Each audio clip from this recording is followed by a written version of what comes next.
Episode of the Behind The Sheld podcast is brought to you by 511 Tactical, a company that I've used for well over a decade, and they are offering you a 15% discount on every order. And I will tell you that code in just a moment, but I want to do another product highlight, and I can testify, as with the other ones, through personal experience.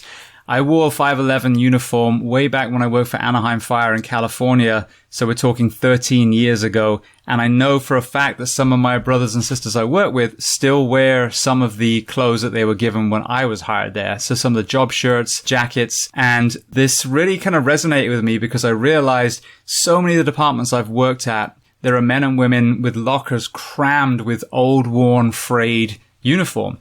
And that really represents wasted budget. So to have uniforms with durability means that you don't have to purchase them as often. Now you can apply that budget elsewhere. Another area they've really focused on is redesigning their women's first responder uniforms.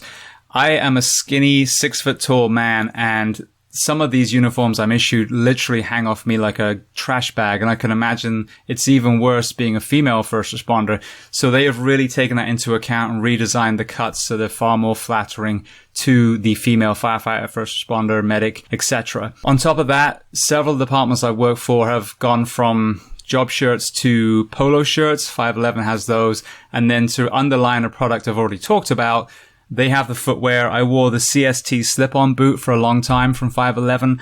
And now the Norris sneaker that you've heard me talk about is a lightweight duty boot that puts far less pressure on the ankles and knees, the back, etc. So as I mentioned before, they are offering you guys a continuous 15% discount. And all you have to do is use the code SHIELD at checkout at 511tactical.com.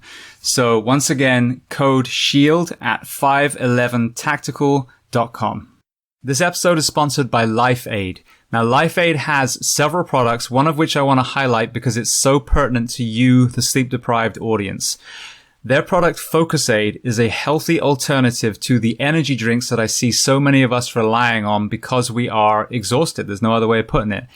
These energy drinks that I've seen are putting our men and women into hospitals with arrhythmias, GI distress, adding to anxiety, certainly affecting mental health. So what Focus Aid has done is they've removed all the terrible ingredients and used natural, healthy ingredients, natural sweeteners, and replaced the high levels of caffeine with a nootropic. And what a nootropic is a supplement for your brain. As a first responder, I can attest that this then allows you to be alert on a call, but when it is time to rest, to go to bed, whether it's the end of the shift, whether it's after a call, you're actually able to not only sleep, but get a better quality of sleep as well. So an incredible product I urge you guys to try, and LifeAid has reached out to you, the audience, to offer you a discount of 15% if you use the discount code SHIELD at lifeaidbevco.com. So that's lifeaidbevco.com. Use the code SHIELD, which is SHIELD, and please try this. It's going to end up being less expensive than the drinks that you're using. And I'm telling you right now, it's an incredible product. And please reach out and let me know what you think. Welcome to episode 266 of Behind The Sheld podcast. As always, my name's James Geering. And this week, it is my absolute honor to bring to you Chief Pat Kenny. Now, I met Pat in San Antonio at the Rosecrans Florian Symposium, which is an incredible mental health conference for first responders. And then we actually talked at length a few weeks later when I was in my car over the phone. Now, we were on the Bluetooth. My wife was next to me, and I was literally in tears hearing him tell his story. Now, these tears were part sadness and empathy, but also part elation from some of the positive sides of some of the dark sides of his stories and what he's doing now. So an incredibly powerful interview that will certainly let a lot of people out there know they're not alone, but also he's a real beacon of light for what you can do with that trauma to turn it into positivity and create resilience within yourself. So before we get to the interview, please take a moment, just go to your podcast app, subscribe to the show, leave feedback, and leave a rating. 5-star rating really does make this more visible to other people looking for this podcast, and episodes like this one with Pat certainly need to be heard by everyone. And with that being said, also take your social media, email, word of mouth, carrier pigeon, and share these incredible episodes. This story in particular is going to resonate very deeply with many, many people. So without further ado, I introduce to you Chief Pat Kenny. Enjoy.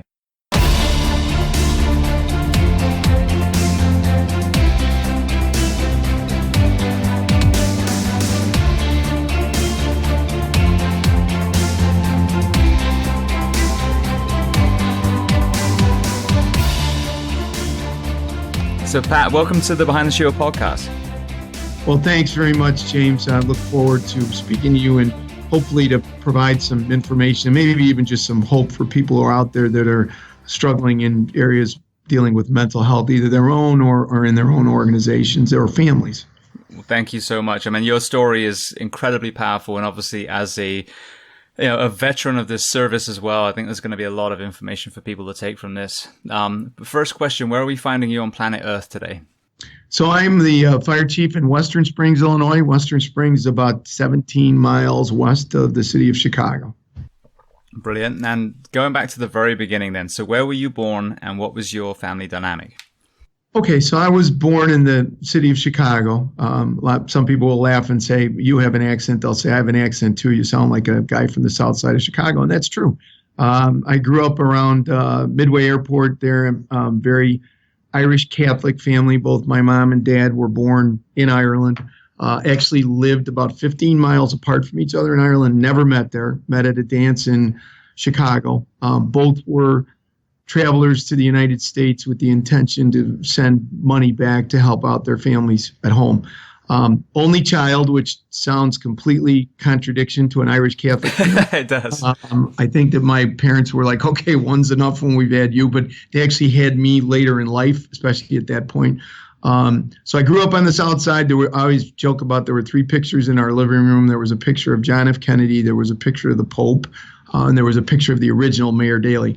You didn't say anything negative about any of those 3. You genuflected when you walked past those pictures. I never knew why, but you did. And it was powerful. So faith was very strong in our family, and Irish heritage also was very, very strong. Grew up also very blessed. I had a godmother, my Aunt Mary, who lost her husband at a very early age, and she lived with us from the time I was an infant all the way until I was 25. And to be very honest, if people like who I am today, she should get the credit for that, because due to a number of circumstances, she really ended up raising me. So I came up through that family, spoiled, only child. But of course, if you're an Irish mother and you have an only child who's a male, your thinking is eventually, and hope is, he'll become a priest. So that was kind of my mom. She had already kind of mapped it out for me. And so growing up, part of that spoiled part was consistently in my family, you were shown love by being fed. And so about the time I was in 4th grade, I was pretty large. And so when your name is Pat and you're fat, it's a little ugly in terms of a lot of the grief that you take. My dad was an all-Ireland hurler, which is a sport in Ireland that's revered, and a great athlete. And by 4th grade, I'm not showing any of that. I'm having trouble walking and chewing gum. And thank goodness somewhere around 6th grade, I think God felt sorry for me and said, we better have some of these things kick in. And I became very athletic and had a chance to go to high school on a scholarship for baseball and football. And that was kind of my dream, is that here's where I'm going to go. And I had already kind of in my mind mapped out my future of what I was going to do. I was going to be a professional, either baseball player or football player. I actually even had figured out that there were 2 different kinds of cheerleaders who watched baseball or football. And so I'd have the prettiest girl for the baseball game and the prettiest girl for the football game. Not necessarily the same girl, but so I'm good. And there would be my dad sitting in the stands and would be my hero watching me. And in the summer between 8th grade and freshman year, when I was supposed to go and then hopefully obtain these scholarships, I was in a car accident. I was actually going to buy a new pair of cleats and was on my way coming back from the store with my buddies, and there were 2 lanes of traffic stopped. And we cut through the middle of the traffic. What we didn't realize was there was a gravel shoulder on the one side, and a car decided he didn't want to wait and came speeding up that side shoulder to make a turn. I never saw him. The only thing I remember is a yellow streak. And so he caught me. The front bumper caught my right knee and smashed into the left one. And I luckily spun along the car rather than going under the car. And I remember waking up looking at the tailpipe going, it's just a bad dream. And sat up and then saw this crowd and realized I couldn't feel anything from my waist down. Took me to the hospital and ended up that my right knee was shattered in 12 places, my left in 8. I tore the ligaments in my left knee pretty bad. And they didn't have arthroscopic surgery back then. So it was, you were in these toe to hip casts, and loads of rehab. And obviously the dream of playing competitive sports, especially at any kind of professional level, that was out the door. They weren't sure at that point that I would walk again. So physical therapy started. Some depression for me at that point was obviously there. I started high school. The first day of high school was Halloween, which when you're a freshman coming in and everybody else has kind of been through the whole freshman thing, and you're now the target. It was a little bit ugly on the crutches, but it was getting better. And I was starting to get determined. That wonderful Aunt Mary was that voice, and people do have the power. Sometimes I hear people say, well, one voice can't carry a group. Yeah, you can. She did. She was like, you can do this. You can come back. You can make it. And I was starting to get a little bit more hopeful. The day after Christmas, my dad loved duck. That was kind of the famous dinner that my mom always made on special occasions for him. I wasn't a big fan, but he loved it. And he could not eat his dinner. And I heard him then in the bathroom a little while later throwing up. And my dad was very rarely ever sick. So I knocked on the bathroom door, and he opened the door. And I remember vividly in the kitchen or in the bathroom sink were blood clots. And I was like, Dad, I go, we need to call the ambulance. And he was like, yeah, you probably do. Now, I should have known that was the first red flag, because my dad never went to the doctor. He, old country Irish, didn't trust the doctors, didn't want to go. So the thought of him calling an ambulance, huge shock at that point. But we did. Chicago Fire came, loaded him on the ambulance or on the stretcher, and as they're heading out the door, he blocked the door with his arms. My dad was a big guy at that point. He had been very athletic, but now was very heavy and but huge and strong. He blocked the door with his arms, and I remember he got tears in his eyes. And I had only seen my dad cry one other time, and it was when he lost his brother. And he looked at me and he said, I'll never be back here again. I was like, no, Dad. I go, it's just, I know you're a little scared, but it's just, they're going to go to the hospital and fix you up. This is fine. So he went to the hospital on the 26th of December, and on January 1st, he died of a massive hemorrhage in his stomach. And it turned out that he had stomach cancer. Never said a word, never went to the doctor. When you went back and put things together later, realized that he had been drinking pretty heavily the last 6 months, especially on the weekends, but would drink when he came home at night from work too. And the doctor said, yeah, he was trying to kill the pain. He said, I can't imagine how much misery he was in, because he said, we're going to have to take out his entire stomach and try to treat this. That would have been the first line of defense. It was so far along. So in this span of really from July to January, I had gone from having my life mapped out in this most positive, heroic version, and my hero in the stands, to not wondering if I'd ever be able to play anything again, let alone walk. And the guy that I really wanted to see me do it the most was gone. And I was crushed completely. Went back to school after my dad's funeral, and about a week afterwards, I went to the bus that we took from the high school went by the cemetery. So I got off the bus on a very cold, I remember it was a bright sunny day. It had snowed the day before. It was really, really cold outside. The wind chill was in the teens, and got off the bus with my bag of books, and the walk from the bus stop down along the street to get into the cemetery and back to where he was a mile, maybe a little bit more than that. And I hadn't been doing a whole lot of walking for any distances at that point. And I didn't care. So I just walked all the way back to where his grave was, and it was still where you could see it easily because it was the only brown dirt around the snow. And put my bag down and said, I came here to die. And I laid down to commit suicide. I figured if I laid there long enough, it'd be cold enough and I'd die. And I always tell people who look at suicide as being a very selfish act, and what were they thinking of? They had a wonderful wife and children. They had a wonderful job. They had a wonderful all this other stuff.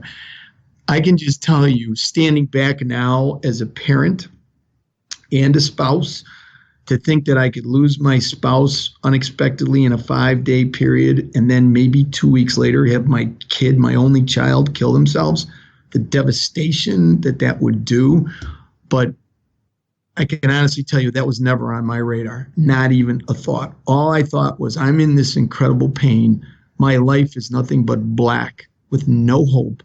And the one person that I cared about the most was somewhere that I really believed, and I wanted to go there. And I didn't care if there were ramifications. But I just needed to get out of this pain, and I wanted to see him again. So I laid down and very peaceful, very calm. And you hear people who have committed suicide, those that saw them earlier that particular day were like, I could have never told that this was coming. They seemed very happy. Well, sure they were, because they were relieved that they weren't going to be in this pain anymore. And that's how I was. I wasn't scared. I wasn't like, okay, here we go. And I felt myself kind of getting cold and drowsy. And all of a sudden, for the first time, I heard my dad's voice. And it was like, you need to get up. And I remember thinking, this is great. I am close to passing over. I'm already starting to hear things. And then the next time I heard it, it was how I had remembered it for the 14 years of my life when he was pissed. It was, you need to get up and get out of there. And I remember sitting up like, whoa, and looking over at that grave, and it was like, you need to get the hell out of here. So I tried to get back to my feet. Now I was really frozen. Put the bag over my back, and I'm like, I got a long way to go to get out of here. And this push that was like, I can't let him down. I can't let him down. I got to get out of here. And I was scared to death. I wouldn't at that point. So I went from being very peaceful that I wanted to die to being scared to death I was going to die. Probably because I was really afraid if I faced him on the other side, it was not going to be a happy. So I make my way out of the cemetery. Back then, no cell phones or anything, just pay phones. And I called and I got a hold of my Aunt Mary, and I said, I got off the bus to go see Dad. Can you come get me? And she said, absolutely. And came and got me. And to the day I died, I never told them, either my mom or my Aunt Mary, the real reason I went to the cemetery that day. And part of it was because I was ashamed of what I had done, what I had thought about. Could I have used an awful lot of counseling? Oh, brother, could I have? Could it have helped me with some of the pain I went through in high school, my own journey of feeling bad about myself and who I was and no purpose? And oh boy, it would have been an incredible help. But back then, as there is now, there was this incredible stigma about it's a weakness. Here I am now, the man of the house at 14, so you certainly can't be weak. I was caught in that, and certainly caught in, I didn't want to let my dad down. And so I went through this journey myself of thinking about suicide, of working my way through why I rationalized that I couldn't tell anybody, nor could I seek any help. And I think that was a meant to be. I truly do believe that everything in life happens for a reason. I don't have to like the reason. Most of the times I don't understand the reason. Sometimes I do. Sometimes in hindsight, I see back, and now, given what I do today, I see why that journey. I see why the tragedy. I see why the getting to that desperate feeling of wanting to take my own life, because when somebody says to me, I felt that way, and everybody's feeling's different, but to get to that desperate point, I get it. I get it. And there's no judgment, because I was there, and I can see how you can get to that point. Yeah. And how old were you then? 14. Yeah. So that I mean, just listen to your journey. Firstly, I want to go back to the fourth grade. So my little boy is kind of going through something at the moment where he's the smallest in his school year, and the lack of self-esteem is crushing. Like he's a gold-hearted little kid. He's actually, a good-looking little boy. I had a face like a smacked ass, as they say, but I was a very awkward child with dry skin and like a white man's afro and messed up teeth. But he doesn't even have that. But my God, when these kids are down, and it's so hard to pull them back out. So mentally for you, when you were quote unquote fat Pat, what was that for you like mentally before you had that growth spurt? I used to end up really getting sick a lot before I would even go to school. Was taken to the doctor loads of times for wondering if I had a stomach disorder or whatever. And it was, now I look back and it was anxiety because I was afraid to walk into that school. I was afraid I was going to get pushed up against a locker. I was afraid I was going to be ridiculed. And then for me, I was caught in the kind of that conflict of academically, I could do pretty well, which almost was the curse of death. You'd have been better if you were a D student, because at least you'd be consistent with, okay, he's clumsy and he's uncoordinated and he's stupid. So, okay, well, this kid's just a loser. But because you could do well academically, you stood out for the wrong reasons. And everything was judged at that point on your athletic ability. And I remember just looking in the mirror and feeling really bad about myself. And I learned a pattern at that point, and I don't blame anybody. I don't blame my mom or anybody for it. I learned the pattern of really, truly, when I get emotional, doing emotional eating.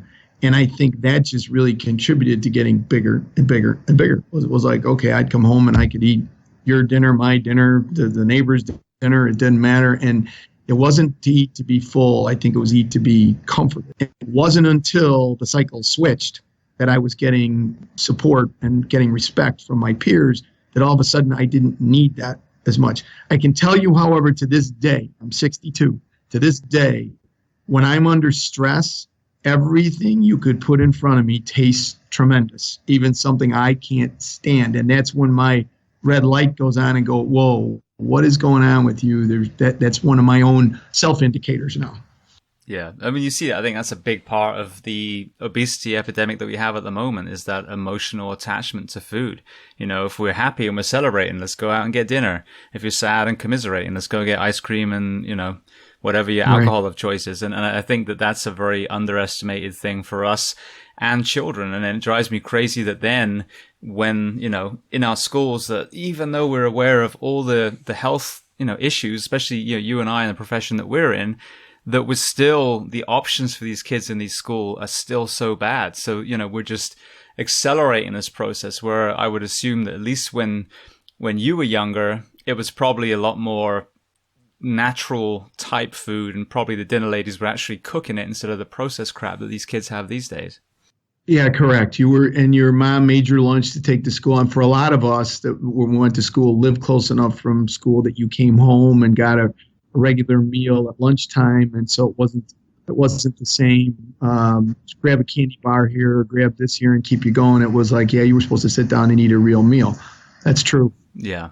Now, going to the graveside at 14 years old, it's something that I, again, in this journey of, you know, learning about mental health that I've been on, two things. Firstly, like you said, oh, that was so cowardly. How could they do that? You know, that's a chicken shit move.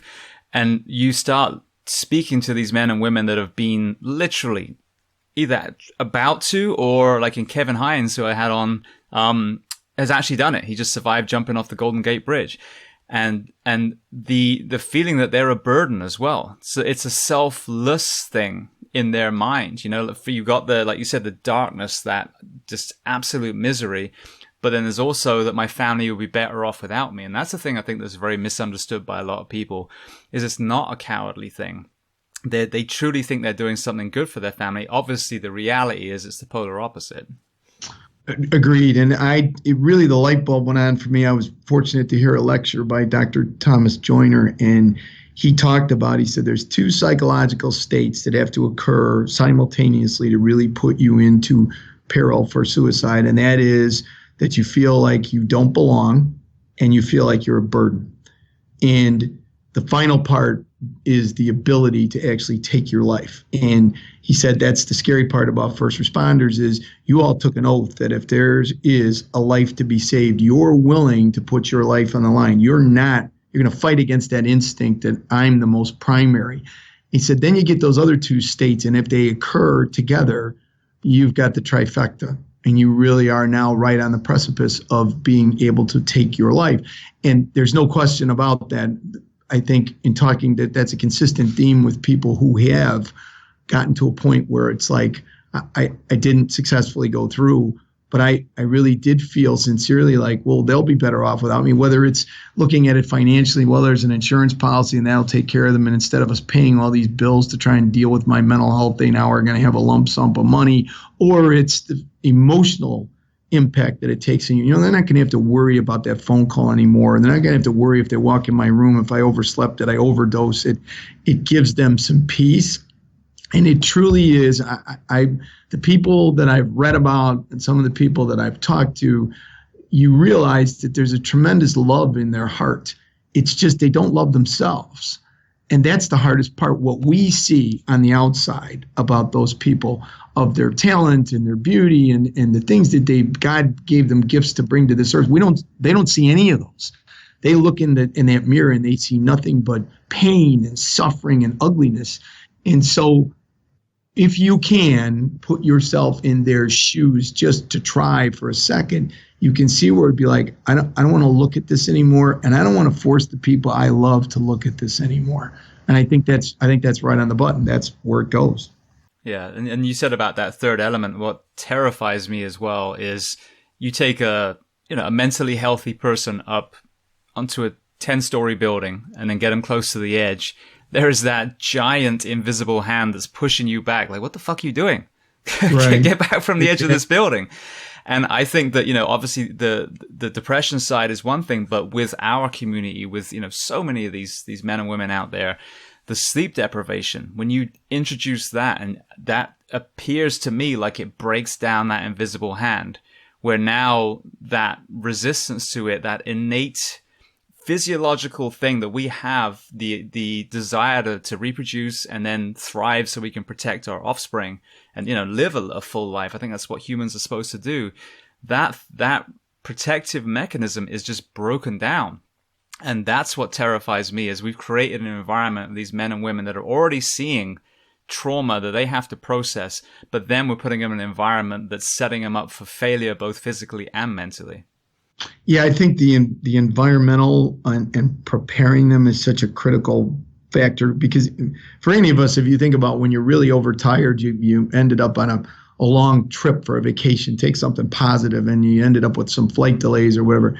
You're irritable, your tolerance level for things is incredibly reduced. And so then you take people who are in a critical situation and are feeling already suffering some of the anxiety or depression. And so their tolerance level for how much they're willing to put up with is significantly reduced. And I think then that makes the choices of how to get healthier more limited, and can end up being, there really appears to only be one choice here to get significant relief and to finally get ultimate relief. And that's to walk through that door and take my life. And you're right. I think we don't from the very beginning indoctrinate our folks, and regardless of what first responder you are, I think it's universal. When we bring people into our profession right at their orientation, and I don't care if you're a volunteer, combination, or career department, small, big, doesn't matter. We don't in the orientation say, you're going to see some really bad shit. And it's going to affect you, because we are recruiting people who care. We want you at 2:00 in the morning when you've been to this house for the third time and you're exhausted and grandma fell out of the wheelchair again, and all you're going to do is put her back in.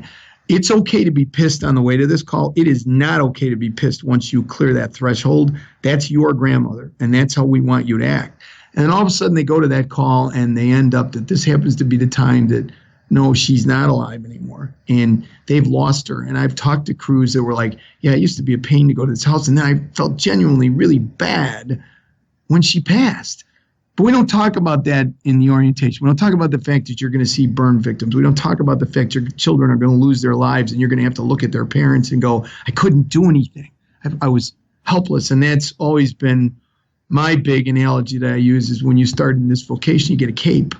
And that cape allows you, in conjunction with the big guy upstairs, to every once in a while make a difference. But you can't do it all the time. Sometimes you completely fail. We don't tell them that in the orientation either. You're going to be brave, you're going to be strong, people are going to love you, and you're going to make a difference all the time. You're basically going to be a superhero is what we tell them. We don't tell them the reality, because if we did, we would have some people who would get up after the orientation and go, this is not for me. This is not what I thought it was. And that would be great, but we don't. And then we get them into our academies and we don't do it there either. We talk about mental health. It's how to respond to the mental health patient, not how to take care of your own mental health. We don't normalize it. We tell them, we're going to teach you the correct ways to lift so you don't injure your back. But realize that not every situation are you going to be able to do that. Somebody has a full arrest next to the toilet. You're not going to be able to do proper lifting techniques. You're going to do everything you can to get that person out of there so you can start to do life-saving techniques. And if it does, you might hurt your back. And if you do, here's what you do. Got to first of all notify somebody right away. So we make sure we've got the paper chain so you're legally covered. And then we're going to send you to a doctor who understands what we do in this profession. And they're going to look at you. And if it's a significant back injury, they may say, you might need a muscle relaxer. So we're going to give you some medication. And you know what? You could use probably 2 weeks of physical therapy to get you stronger, with the ultimate goal being to return you to the job they understand at a 100% level. But we don't do that when we talk to them about mental health. Hey, you know what? You're going to see bad stuff. You might have nightmares. You're not going to be able to sleep. You might start drinking more. You might start eating more. You might start eating less. You might fight with your spouse more. And when that happens, that's normal. And here's the doctor that you go to who understands what you do for a living. And they may give you medication or they may not. They may give you therapy or they may not, with the ultimate goal being to return you to 100% of who you were to come back and do what you love. We don't do any of that until the shit hits the fan. We do no human pre-planning. We're great about these assessment centers, and I'm an assessor. I've sat in them on the other side of the table as well as being the candidate. And it's like, all right, there's 3 people on the engine, and here's your scenario. There's a train who hits a car, and then you get there and find out that it's a hazmat and it's a rollover, and the car that they hit is 4 nuns who had 2 orphans with them, and there's a big festival going on during town that's only a half a block away, and this huge cloud just hit it. There's 3 of you. Fix it. And it's like, okay. And we train for that. We plan for that. It's those superhuman acts. But we don't do any human pre-planning that goes, okay, you're going to have a guy who's going to walk in and go, I was just told that my 8-year-old daughter was diagnosed with bone cancer. What the hell do I do? We don't train on that. We don't look at that. We don't have a system in place that says, okay, let me offer you some resources that can help you with that. Not that I can not fix it. Don't try to fix it because you're not trained to fix it. But listen with empathy, listen with sympathy, and say, I can't even imagine being in your shoes. And then know what you can do to help. We don't do that. We wait until the person is circling the drain. We misjudge what their actions and symptoms are about just being a plain ass to people. And we immediately say, we got to get rid of this person. Instead of knowing, oh, wait a minute, whoa, this could be this. I always kid about, if you ask any firefighter across the world, are you okay? The 100% answer is going to be, yeah, good, Chief, I got it. They could be missing an arm, their ear got ripped, blinded, and they're, okay, I'm good, I got it. But if you ask the same person, is there anything I can do for you? The fear in doing that is they may take you up on it. And then you feel like you got to go, can we start all over again? Are you okay? Because I understand that. I don't understand the second part, and it's our fault as a service that we don't train them in that, and we don't normalize it to take the stigma out of it. I had a wonderful firefighter in Michigan when I was doing one of my son's talks. After I got done with the talk, he said, on my shift, I have a female firefighter, and she has diabetes. And honestly, James, I thought he was going down. What are women doing in the fire service? Blah, blah, blah. Not the way he was going at all. He said, and she gives her insulin and at the kitchen table, and we don't miss a beat. We're having breakfast. We'll just keep talking. He said, so the next shift I came and I dumped my pills on the table. And he said, everybody looked and went, Mikey, what's up with the pills? He said, well, I'm bipolar. And they just looked. And one of the guys said, well, what's up with showing that now? He said, well, Linda over there, when she gives herself the insulin, nobody thinks about that. She's got to take that insulin in order to be stable physically because she's got these chemical things going on in her body she's got no control over. I have the same thing. And somebody said, well, what happens if you don't take your medicine? He goes, well, sometime in the middle of the night, I'll get an axe and put it in one of your skulls. And immediately everybody looked and froze, and he said, I'm shitting you. But he goes, it's the same thing. So why would this be any different? I went, oh my God. I said, you should have been the head of some university in terms of dealing with psychological trauma. I go, to lay it out like that is just perfect. And that, I guarantee, the people, the men and women sitting at that table had a whole new appreciation for what is mental health and what is a mental illness, and making that analogy was powerful. And we just don't do that enough. We don't make it strong enough in our own people's minds that somebody who's dealing with a mental health challenge, it is a physical illness. It is not a choice. It is not a weakness, no more than for diabetes, no more than somebody's got high blood pressure, or no more than somebody is unfortunately diagnosed with cancer. It's something that ends up happening in their body, and they need help. And the more they resist that help, the farther along the disease gets. And in both the physical realm of cancer as well as in the physical realm of mental health, you can get to the point of where you're terminal and there is no help for you. And either you're going to pass away from natural causes or you're going to accelerate the process. Yeah. And what you've hit on, I agree 100% as far as, entry into this profession. And like you said, the psych discussions are, someone might try and be combative, so you have to tie him to the stretcher, and here's some defensive tactics. And, there's no real, discussion of that. And one thing that I've seen, having been fortunate enough to do 4 application processes for departments that I work for, is I would do a crazy psych written test. And I say crazy because it doesn't make any sense at all. And I joke about this in other podcasts, but it's true. It's like, do you like flowers? Do you like kittens? Do you like puppies? Right. Do you like molesting kids? Do you like zebras? Like, wait, what? But that's what it is. And it's thousands of these questions. And then the polygraph, which is the biggest smoke and mirrors bullshit. If anyone actually researches a polygraph, it's basically to fake you out, to get you to confess to something. That's what it is. I mean, there's no other way around it.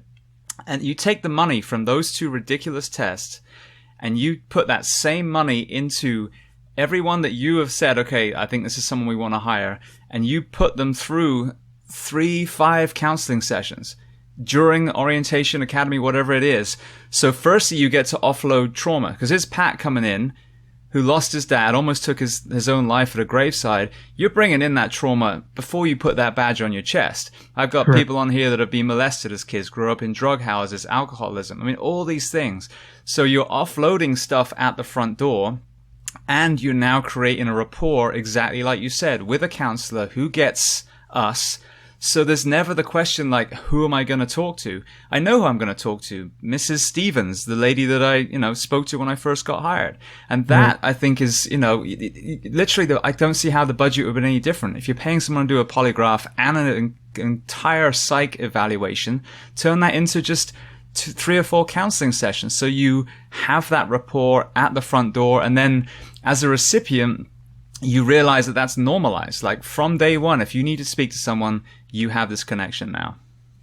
I think the other thing you hit on, it's really on the button, is because you meet that person right on the front end, you immediately, a rapport starts. One of the things I see was when an organization identifies, we got a hole here, we got to take care of it. All of a sudden, you're bringing therapists in to do ride-alongs, and you know how firefighters are. Immediately, it's like, okay, which one of us here is nuts, and who are they trying to get rid of? I mean, there's no rapport there. The poor person is up against the wall. They're the outsider, and because again, they weren't introduced as part of the staff when you stood there in the orientation and went, oh, okay, I might at some point need to go talk to her. Or, and just as importantly, and that's why that 13th Life Safety Initiative is important when it talks about firefighters and their families need psychological support. And if my wife needs to talk to somebody, see that lady over there, hon? That's who we're going to call. So you've made the connection in the beginning. And I've talked to chaplains that run into the same thing. Yeah, they brought me in after a horrific event. And we're like, okay, you're now our chaplain. No training, no, nothing about the culture, not about that they had this horrible call or a line of duty. It's like, well, okay, just because you're a clergy, you're supposed to be a mind reader and you're going to fix everything. It's like, no, you haven't introduced this man or woman. You haven't made them part of the team. You haven't put it under normal circumstances. You haven't made that communication opportunity that says at some point you may want to talk to this person. It may be because you want your kid to get baptized. It may have nothing to do with anything traumatic, but that's Father so-and-so or that's Minister so-and-so or whoever it is. we don't see that as the leg of their journey. Somehow they're supposed to come out unscathed. And it's just, there isn't anybody I've ever talked to. When I have a room of firefighters, regardless of how many years they've been on the job, and I say, I want you to close your eyes and I want you to go to one place you never want to go back to again. And I say, open your eyes. Not 2 seconds later, and I go, every one of you just went someplace. And some of you went loads of places. So I said, we know this happens. So why aren't we doing something about it that says we're going to make this more normal and try and treat it at the level when it occurs, as opposed to when it becomes this huge issue and this huge physical illness that now is a struggle to try to get under control or try to eradicate. Yeah. And I know when that question that everyone dreads as a firefighter is, what's the worst thing that you've seen? And I've only got 14 career years under my belt, so a fraction of what you've got. But the answer isn't, oh, there's this thing. It's like, well, which one? There's a Rolodex of memories. And I'm very fortunate. I honestly think that between the exercise and some other positive coping mechanisms that I've had inbuilt for a long time, this podcast is absolutely hands down therapy for me, because I get to have discussions like this twice a week. But, if I allow my mind to go back, then, I mean, again, which one?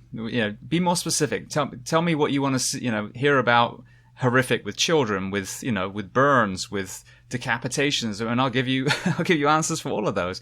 And, I'm, like I said, mid-career in the fire service. So there's people that have, done double the service I've done, probably even higher call loads, in eras of history where there was a lot more trauma, violence, whatever it was. So to act like a first responder, a doctor, a mortician, a dispatcher is not going to be affected by these is the true insanity of this whole thing, the true mental health, question. And the same way as we need to hold our fitness standards high, we need to hold our mental standards high. And that means creating an environment for us to, to select mentally and physically resilient men and women at the front door, but then create an environment for them to thrive through their career, not beat them down with understaffing, insane work weeks, and no fitness standards and no mental health. No, I had to smile when you were talking about the polygraphs and the psychologicals, because when I came on the job, you had a psychological, and then when I went for promotion as lieutenant, I got another psychological, and then when I went promotion as a deputy chief, I got another psychological, and after that, when I finally said, okay, when I came in here, I was saying, so if on this third psychological you show that I'm imbalanced, it's a duty disability, because I was just fine when I came in the door. And I go, now you're sending me through these stupid things that says that I can't do it anymore. And my mom used to, actually my degree from college is in psychology. And she used to go with her deep Irish brogue, what a waste of money that was. Intelligent people run out of burning buildings and you go in. So it's so true that if you look at what are you doing to people and you get them prepared for what they're going to face and find out what exactly, I brought that pain with me. The second call I ever had in my career was a young mom who hung herself. And we were there the day before, same address, for a woman choking. And it was this woman choking on a sandwich. In hindsight, what ended up happening was she was trying to make it look like she accidentally died and her sister found her. And so the next day she hung herself. And I remember vividly down the stairs into that basement, running through the door and seeing this poor woman hanging. I vividly remember the brown paneling, the 3 pictures of her kids, and she was long gone. I remember there was a stool right next to her. She could have saved herself at any point, and she had her fists clenched like, I am not going to finish. I'm not going to stop finishing this time. I'm going to make it. But I can honestly tell you that day I was as angry as I could be. I had a brand new baby, our first child. The kids are on their way home from school, and I'm going, you selfish SOB. What could be so bad that you would do this? Again, everything happens for a reason. It was like, all right, Pat, think back now about how'd you feel at 14? And what was she going through, and found out later that there was incredible numbers of trauma in her life. And I really do think in her mind that day, she thought her kids would be better off without her. And but it being exposed to it and what it did, having already been down that road, just magnified everything. But there was no discussion afterwards other than she was what a loser, and everybody just moved on. But nobody moved on. All three of us on that call had little kids. All three of us on that call had wonderful spouses. And it was like we didn't even talk about it. Not a word at the table ever went on after that. Yeah. And then that's the problem is at that table, there were probably within your crew, at least, people that were thinking about suicide, that were struggling mentally. You'd obviously had your experience at 14 years old. So that's the sad thing, is that the internal monologue of all the people around the table was probably very different than what was verbalized. And I think we could have learned a lot. Her life loss would not have been something that was just a throwaway. There could have been a tremendous lesson learned there, if nothing else, than to provide the empathy at that table. So if somebody else down the road, a year, 2 years, 3 years, 10 years from then, was feeling that kind of desperation, we talked about that. How could a mom ever get to a point where she would leave her children? So opposite of what that mother's instinct is. Well, now you're sitting at the table going, well, I'm really thinking about killing myself, and I got a wonderful wife and 4 kids and a grandkid on the way, and okay, I get it. I remember this woman. I got to go for help. We talked about this. Well, we didn't talk about it. We missed that opportunity. Yeah. Yeah. And the thing, you got to pull back the lens as well and reverse the question. Like, how terrifying must it be to be about to take your life? I know, again, Kevin Hines mentions this, the moment he stepped off the Golden Gate Bridge, he regretted it. And he was one of, I think it's single digits of people that have ever survived. And he spent his life now telling his story. But, it must be absolutely terrifying. So why are we having so many people that are getting to this point? And certainly in our profession, it seems to be increasing. The military, it seems to be increasing. Wildland firefighting, and so what are these elements that are getting these people? Even, you mentioned religion. I mean, that's the thing that very recently I realized there are people who truly believe that they were most likely going to go to hell if they do this, that it's a sin, and they still would rather take that risk than live the hell that they're living now, So that's what we should be asking. We should be having these discussions and then saying, what the hell are we doing wrong? Why are we having so many people that's so deeply depressed? And not even mentioning, that the tip of the iceberg is suicide. The bulk of the iceberg is the drug addiction and the alcoholism and the porn addiction and the domestic violence and all these other manifestations of mental health that we're not even really discussing. Yeah, I think, and I really do think it's that, like that caught in the phone booth thing is, all right, you go into the phone booth, you put on the cape, you come out, you save the day. But we only spend like 1% of our life total between professional and personal where you're out of the phone booth. You spend the other 99% in the phone booth.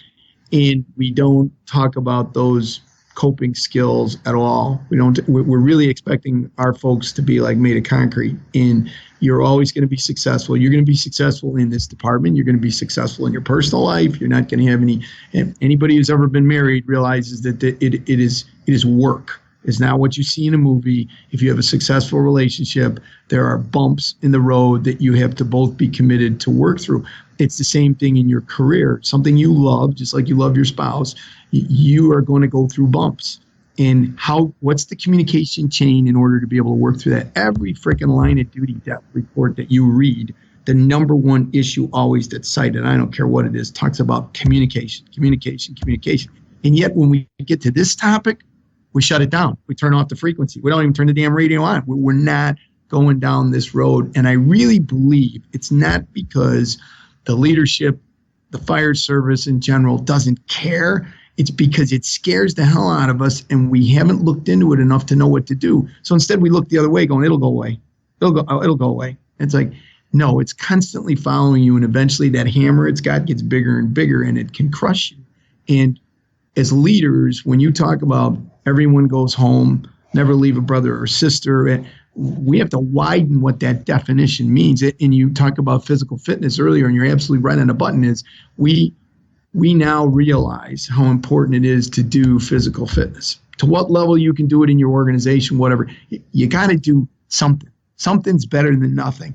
And it's the same thing on the mental health continuum is do something. have something available. We don't have any money. We don't have the resources. 80% of the fire service is volunteer. We never get that in this country is that the major metropolitan areas, we're very blessed to have full-time fire departments, but most people have a volunteer organization and they don't have any money and they don't certainly have an EAP program. And so it's like, well, okay, well, we won't do anything. Well, no, maybe it's even a stronger push for you because as one chief said to me, realize, Chief, in our little community, when the CAPE doesn't work and we lose a child, we go to the wake and we go to the funeral. And then we see that mom for the rest of our lives. And all it keeps telling us is we didn't make a difference. What we signed up to do, we failed. And there's no way for them to process it. And my suggestion has always been, have you reached out to even your local high school counselors and go, is any counselor willing to just sit with us and talk about what we do for a living and kind of get a feel? Anybody, any of the ministers, any church, I don't care what denomination, anybody, do you have a counselor who does that professionally in your community? You might volunteer. Find somebody. Don't give me an excuse you don't have it. You got to go seek it out because there are people who legitimately want to help us, but we just find excuses because it's complicated. And once you kick the door open and you say you're going to tackle this animal, it's got an awful lot of tentacles. And it's just like there's not one kind of cancer.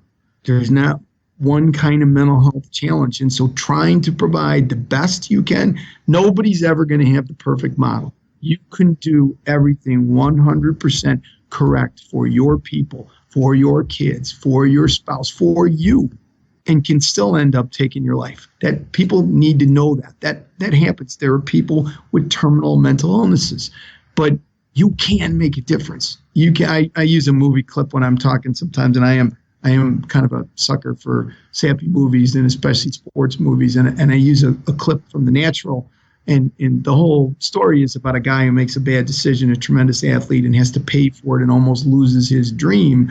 He loses the girl he was in love with in the beginning because of making this bad decision. And later on in the movie, when he's struggling, she shows up at a game. And James, I've watched this movie. No kidding. I'm embarrassed to tell you. I've probably seen it 100 times. And it wasn't until my wife passed from cancer that I watched this movie, and there's a scene where he's struggling and the heroine in it stands up. I've seen it 100 times, but this time I saw it for, she was in all white. The crowd was very negative, all sitting.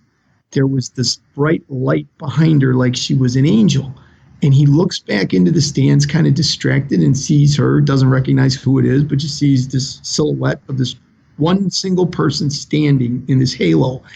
And he obviously hits a home run, it breaks the clock, it does all sorts of theatrical things. But later in the movie is what struck me. He said to her, why did you stand up that day? And she said, because I didn't want to see you fail. And that's the key, is if we stand for people who are struggling, we give them a chance that there's hope, that we don't want to see them fail. Does that mean because she stood up, well, he happened to hit the clock, he could have struck out too? It doesn't mean that if you stand up, you're going to save everybody. But it gives somebody looking into the stands of life that hope that you are going to provide the light, that there's still a way to get out of this. There's still a way to get better. There's still a way to get help. And you, again, we're back to that. I've normalized what you're feeling. And here's the path you need to go to try and get better. Yeah. And I think the challenge for us, the fire service, and obviously every other group of people that are listening, is it's a double-edged sword. We need obviously to create an environment that people are comfortable to reach out for, and we need to watch. And I think that so many of us that kind of become more aware of the mental health side look back and go, man, that guy that was always an asshole, I never even crossed my mind that maybe he was going through something. You know, and I know when I went through divorce, I was a single dad going through paramedic school, working on one of the busiest rescues in Orange County. And there were days when I was ready to kill someone, you know, yeah. And it's not that I'm a bad person, you know, but it was all that stress. And I was never at a self-harm point. But, you know, we have to create an environment rather than making fun of that person or, like you said, trying to get rid of them. First you say, are you okay? But say it twice. You know, like you said, are you okay? No, I'm good. No, seriously, sit down.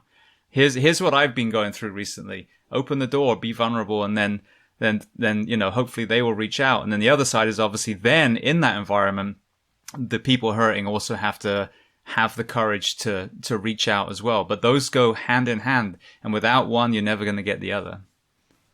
No, I agree. And they will watch to see how other people are treated. If you truly have a welcoming environment to the whole issue of mental health, they will see people like our buddy Mikey, who put his medication on the table. They will see people who will become role models and go, hey, in this organization, this is no different than any other illness that somebody's got, and I do my job. Are there any other questions?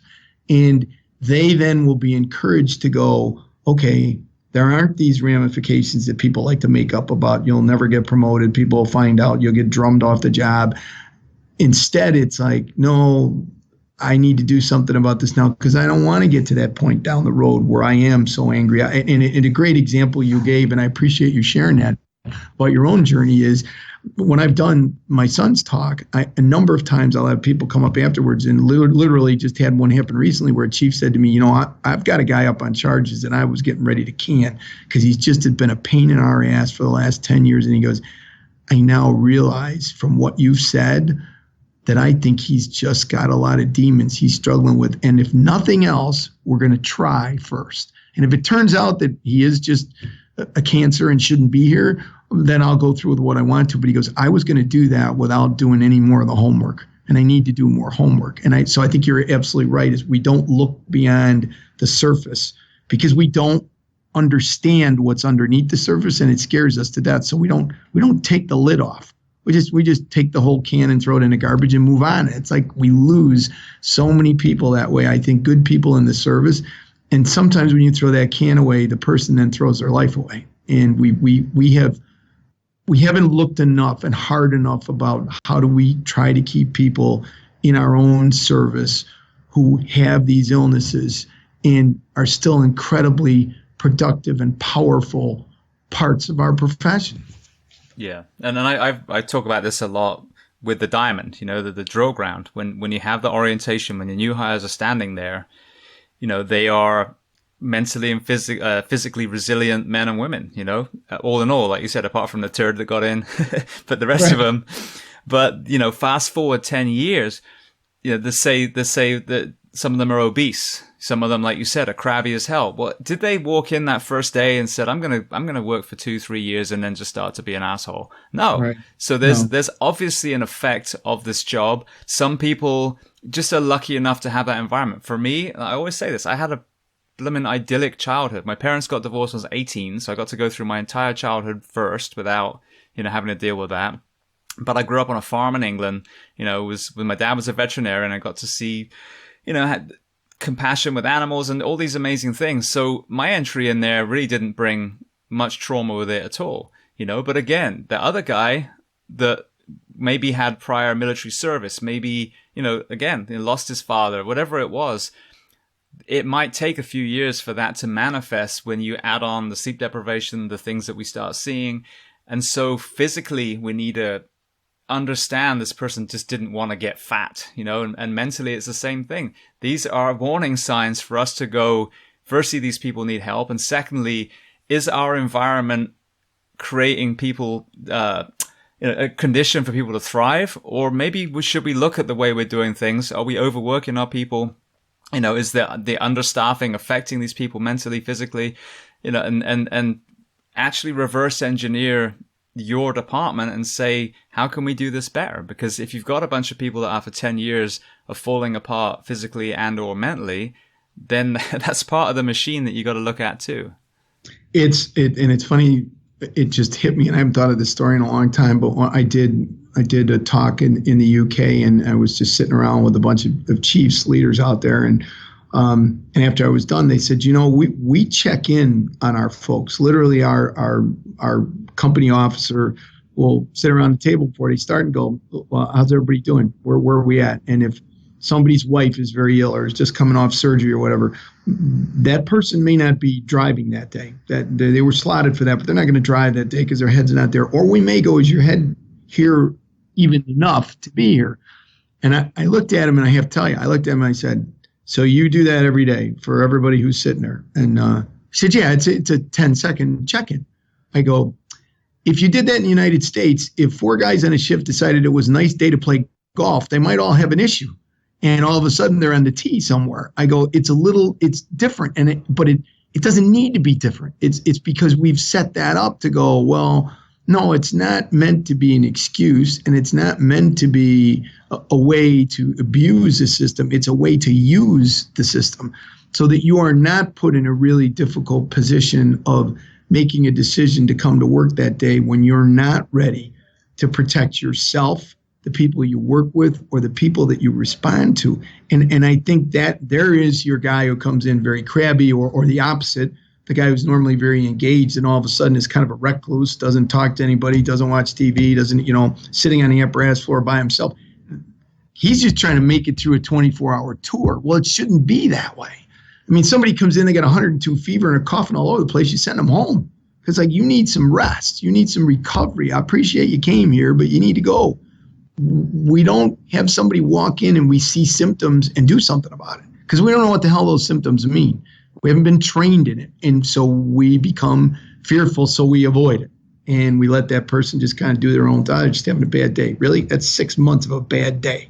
I've never had a bad day before. And you're not even investigating it. You're not offering some kind of help or even just that courage to go, are you okay? And I really like what you said about being consistent and insistent with them is to keep asking. Oh, okay. He said it was okay. No. Is there anything I can do for you? Yeah, I'm fine. Is there anything I can do? I just had a chief, Jim Grady, who's the executive director of the Illinois Fire Chief, somebody I have an incredible amount of respect for as a leader, who said, I had a guy one day, and he goes, I knew something was wrong. And he said, I went up to him and said, is there anything I can do for you? He goes, no, I'm good, Chief. He says, is there anything? No, really, you're not yourself. Is there anything I can do for you? I'm good, Chief. I'm going to go get a cup of coffee. And when I come back from the kitchen, we are going to talk, or we're going to take a ride. It's going to be one of the two. And went and got his cup of coffee, came back and found out that his wife had filed divorce papers that morning without him knowing it. Because of the insistence and the caring, this man opened, who knows where this would have gone. I don't know, not saying this person would have gotten suicidal or whatever, but maybe. But because somebody was not going to take no for an answer, and I really believe that little voice inside of you is a powerful source of intuition, as well as I think where you get things from way beyond who's inside of you, things, other spirits. And I have a great faith, and I really believe sometimes those little angels get in your ear and go, this guy's in trouble. You need to do something about it, even if you're not sure what you should, because I'm telling you, he's in trouble. And trusting that to go, I'm not going to take the little answer and be okay with it, because then I checked the box that I checked in on the person, which is what a lot of times ends up happening when people have an employee assistance program. It's like, okay, well, I gave them the EAP card. I knew they were in trouble. I gave them an EAP card. Well, that's just freaking wonderful. And really, that's going to be enough. Do you know where your EAP is? Do you know what they know about your fire department? Do you know the insurance limitations? You get some man or woman who's courageous enough to seek out the EAP, and they do 3 visits, and they end up connected to that counselor, and they're like, whoa, I'm starting to feel better. And then the counselor has to go, well, yeah, that's the end of your visit. So now you need to see a private counselor, and it's going to cost $100 as a copay, and then blah, blah, blah. You don't even know that. All you do is hand them a card. Now you've gotten them halfway through their antibiotics to get better, and they're feeling better, and they quit taking the prescription. What happens? It comes back with a vengeance. The disease. Well, mental health is a disease. And it comes back because you didn't do enough to make sure that the system was comprehensive and you were a part of it. And I really do think that people run out of energy. I think we're spread thin on all the things that we do in our profession, and you're spread thin on all the things that you got to deal with in life. But that's not an excuse to go, I'm going to back away from something that could end up being fatal. If you saw a wall at a fire that was structurally unsafe, you get everybody out of the collapse zone. We don't get people mentally out of the collapse zone. We just don't make that much of a priority as we have to. Yeah, no, I couldn't agree more. You talked earlier about having your first son, so I'd love to steer the conversation now towards, fatherhood, and then, obviously your son Sean's path after that. Yeah, I was very blessed. We had 3 boys.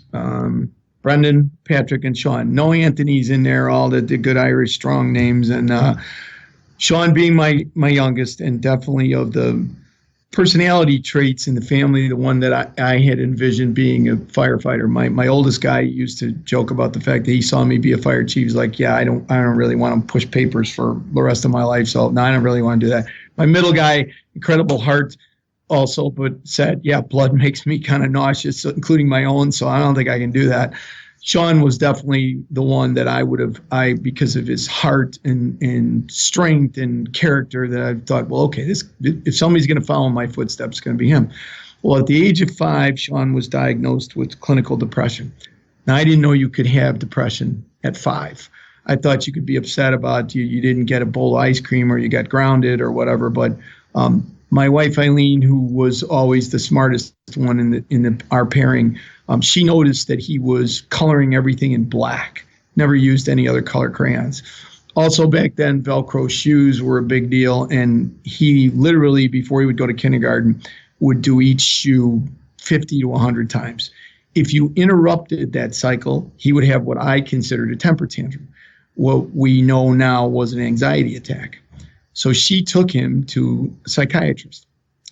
Now, I'm fire chief of an organization. I'm big in the leadership. I'm wear the cape, save the day. It's like, okay, you got a 5-year-old, they have to go to a psychologist. I kind of blew it off. And she went, and he was diagnosed. Said, yeah, this kid's clinically depressed. So you're starting medication at 5 and therapy on a regular basis at 5. And honestly, I went along with it because I was like, okay, well, if this makes you feel better and you think this is what needs to be, that's good. And I got people to save. So we're good.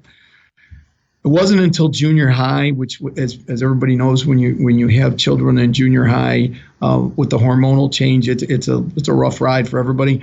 But when you have a child that's got mental health struggles, it really ramps up. And at junior high, at 7th grade, he was diagnosed with obsessive compulsive, which I thought was you wash your hands too many times, you turn off the light switch an extra time. I didn't understand it, and I didn't look into it enough.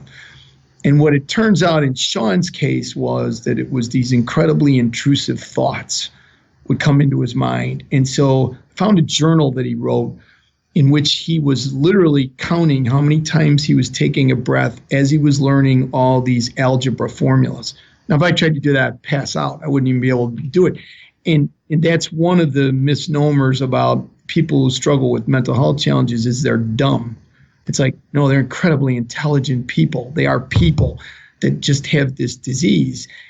And these thoughts would come in and fight against him every single day of his life. When he got to 14, and as we talked earlier before, 14, big symbolic number for me. He was getting ready to start freshman year of high school. And the day before he was going to start high school, he said, I can't do this anymore.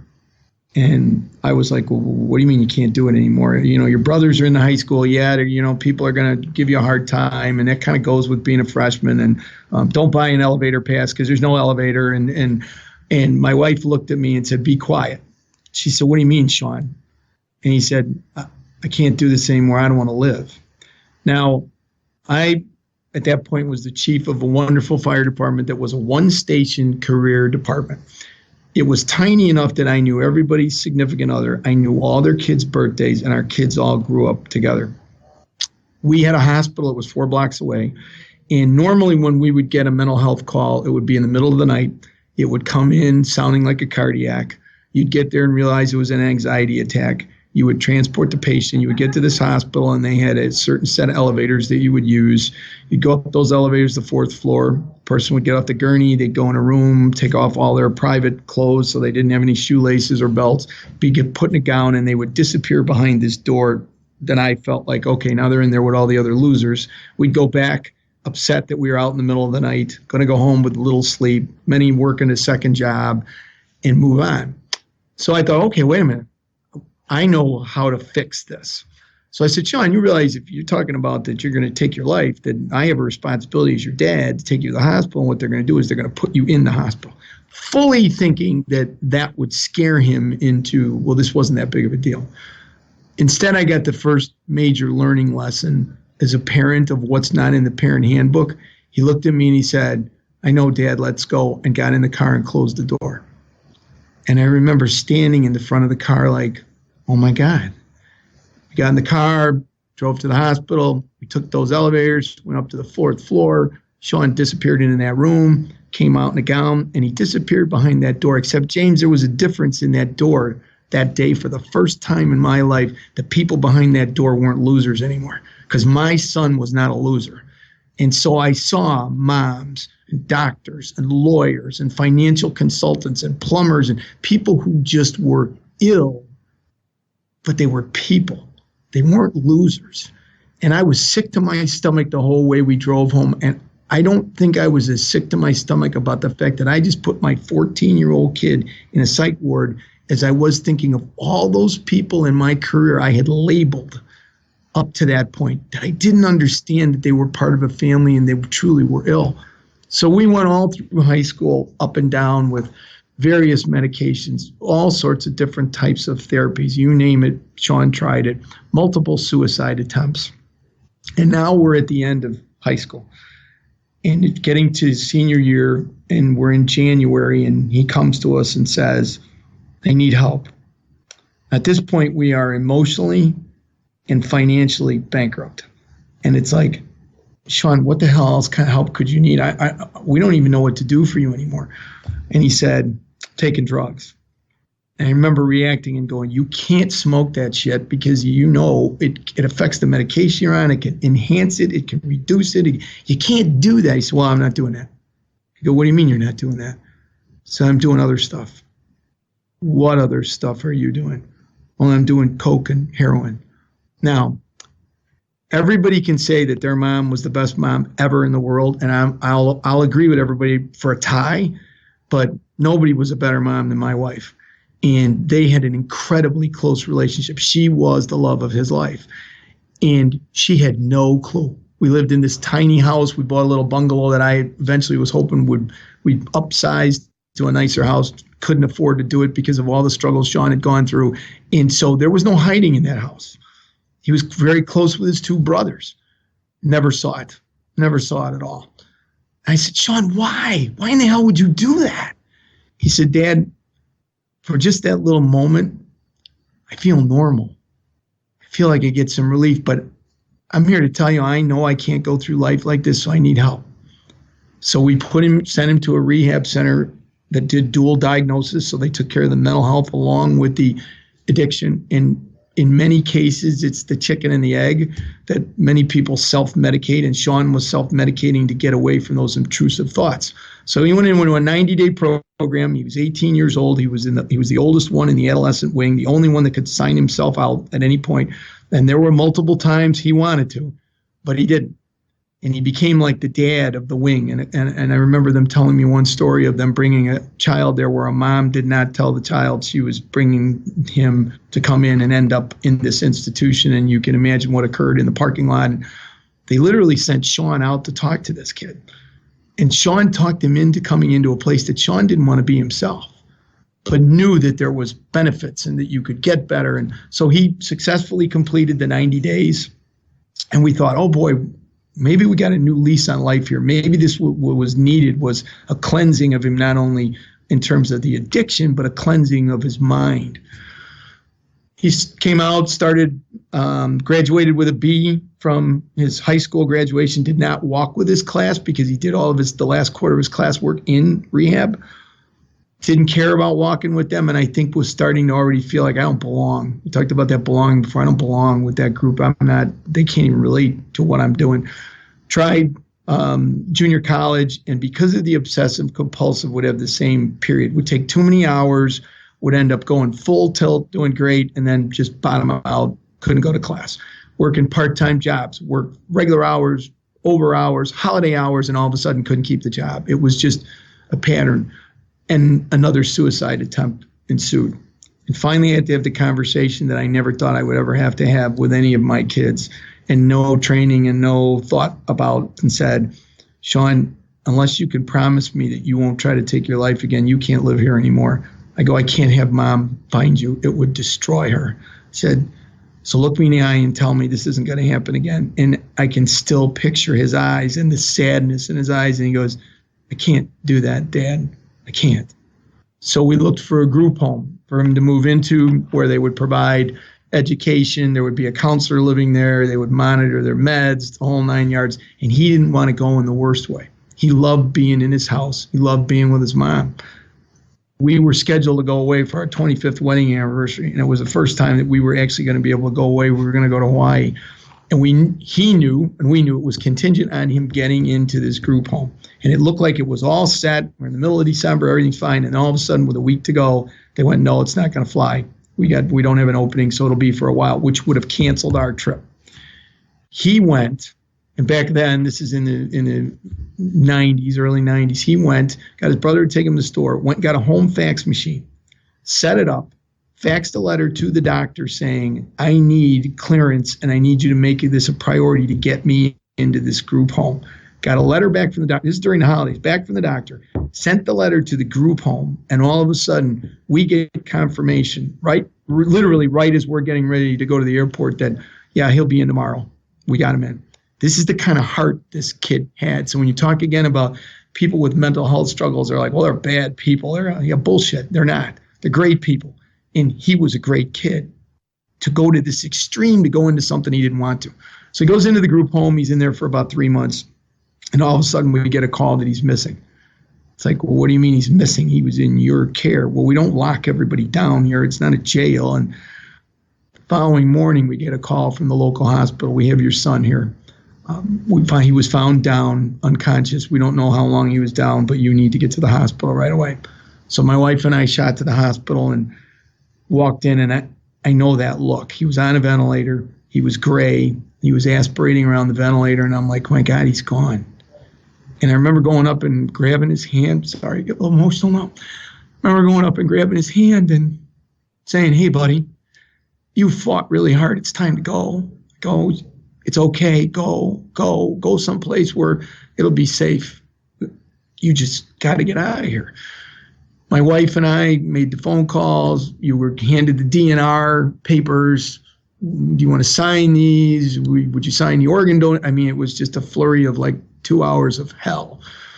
And finally, it was like my wife came from a huge family. Here I am, an Irish Catholic only child, and my wife was Irish Catholic, one of 13, so more than normal Irish Catholic family. And it was, how are we going to let everybody know to come say goodbye? So he was taken up to ICU with the thought everybody's going to proceed in here and say goodbye, and then we're going to turn off this ventilator and wait. So that happened for the next 24 hours, people coming in. And finally, as this sea of people seemed to be ending, the doctor came in and he said, I want you to tear up the DNR. And I go, why in the hell would I do that? He said, because he's fighting, he's trying, we can see, so we're going to give him a chance. I'm like, well, absolutely, give me the do whatever you can do. So for the next few days, they were like, we're going to try each day to take him off the ventilator and see if he can breathe on his own. Tried it, didn't work. Tried it, didn't work. Tried it, didn't work. Finally, they said, we're going to try one more time. And if that doesn't work, then you'll have to find a place for him. And I'm like, find a place for him like what? Like this? Put him in some kind of a home on a ventilator at 20 years old? This is what we're faced with? Yeah. Well, it turns out the next day was St. Patrick's Day. Now, St. Patrick's Day in our family was like the unbelievable holiday. And our kids were spoiled on that. Everything was baked in green. They were dressed in green. I hate to admit that they were better at pouring a green beer out of a keg than they were at doing their homework. And here we were. It's like St. Patrick's Day, and I'm like going, okay. So I walked into his room that morning and literally put up all these decorations in the ICU, and it was cute now. It wasn't that day, but the nurse walked in and she said, the hell are all these decorations for? And I'm like, are you kidding me? You don't know. Today's a national holiday. You don't know what the hell today is? Like it's St. Patrick's Day. And she's like, oh, okay. She walks out. I'm going, oh my God, this is going to help take him off the ventilator. Here we go. So the time comes in. So Mr. Fire Chief, Mr. Leader, Mr. Wear the Cape, Mr. Save everybody else. I was too afraid to stay in the room. So I literally stood in the hallway, and my wife, courageous of the two of us, went in there, and I had a niece who was there that day visiting Sarah, who said, I'll go in with her. And here I am. I'm his dad. I had given my word when I got married to protect my wife, which meant that we were blessed to have children. It was to protect my kids, and I couldn't go in the room. And they went in there, and I waited in the hallway And all of a sudden I heard this coughing, and I'm like, I must be one of the nurses, because I was so sure this was going to be a life of where he'd be on a ventilator. And I was very angry with God, going, you put him through so much that you're going to do this to him now and his mom. And I hear the cough again. Like, and I peeked around the corner literally like a little kid. And his eyes were open, and he was off the ventilator, and he caught my eyes, and this big smile, this beautiful smile I remember as a healthy child, came on his face. And I was like, are you laughing at my tie? Because I had the most obnoxious St. Patrick's Day tie on I could find. And he nodded his head, and I started to cry and ran up to him. I'm like, oh my God, we got you back. And the nurse, everybody's crying, and the nurses are like, you two, you need to go home and sleep, and he needs to rest. He's been through an awful lot. Next morning, the phone rings, and the caller ID shows it's the hospital, and I'm sure he died during the night. So I pick up the phone, and there's this very raspy voice on the other end of the line. It's like, Dad, are you coming to see me today? And I was like, oh my God, we're on the way.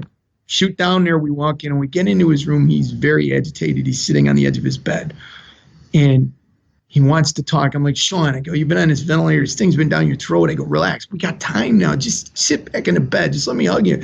And he, no, I need to talk. And my wife, again, Pat, go over there and sit down. Be quiet. Sean, what? What do you need to talk about? He goes, saw Sean Kenny. And I go, oh my God, I knew he had brain damage. I knew it. He doesn't even know who he is. And my wife goes, hang on a minute. She goes, Sean, no, you're Sean Kenny. Who did you see he saw? I said, I saw Grandpa Mike. And I'm like, looking at him going, did he say what I think he said? She goes, you saw Grandpa Mike?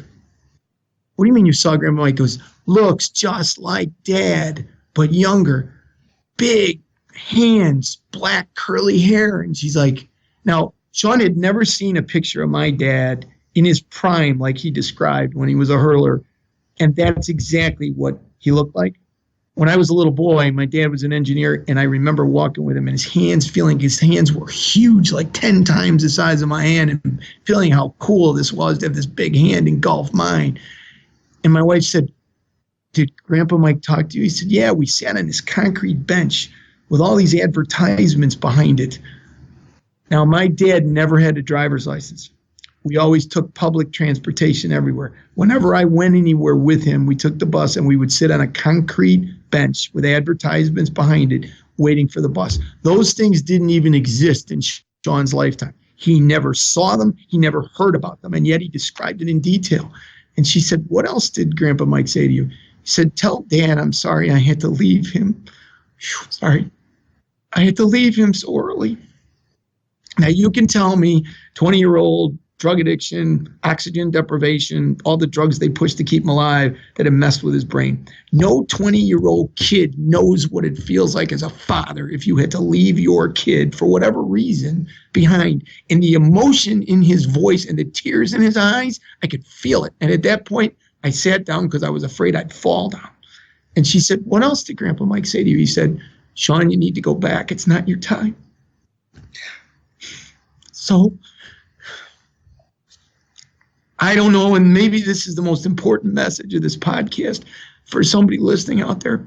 Whether you believe in God, you have a religion, you don't have a religion. If you've ever loved somebody and you wonder, are they someplace else? I don't know what it's called, and I don't know where it is, but it's there because Sean was there.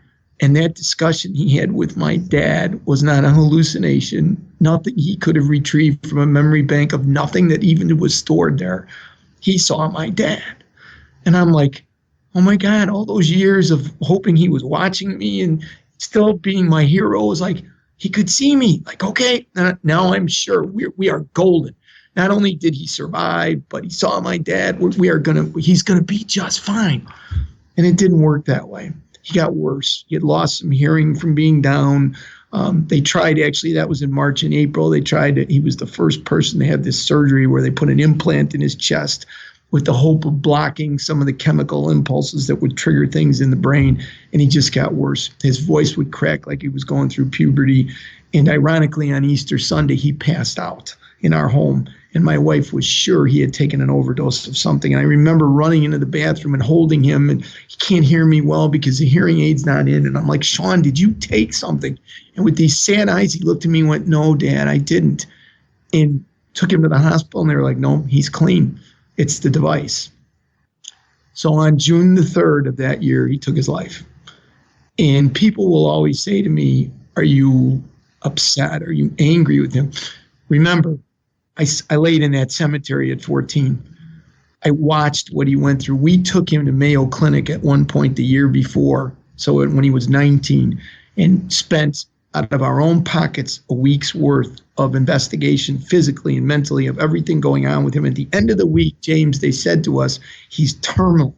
And I remember saying, did you find something in his brain? Like I was hopeful. And they're like, no, you don't get it. We have 10 breast cancer patients, same age, same diagnosis. We do the same course of treatment. 9 respond wonderfully. 1 does not. We don't know why, but the disease does not respond to anything we throw at it. He goes, it's the same with Sean. We reviewed his chart. He's tried every medicine we know and every intervention, and the disease is not responding. If something doesn't change soon, he will take his life, because every day he makes the decision to stay, not to go. He decides to stay one more day. And so I get it. I absolutely get it. And what he taught me about mental health was, I look at the value of this kid. I think of all the goodness. And as I had mentioned earlier, when he looked in the mirror, he saw nothing but ugly, nothing but pain. I looked in the mirror and I saw a handsome kid who everybody loved, who could walk in the room and he could light that room up. He had a magnetism, a leadership magnetism. He was the catcher on his baseball team, the center on his football team. But he never saw that he couldn't feel that. And the intrusive thoughts had gotten so bad, there was only one way out. And the hotel that he went to take his life, it was this flea bag hotel in the city. And the lady who saw him at the front desk, because when I went down to get her stuff, she thought I was a cop because of my unmarked car, and she was very guarded.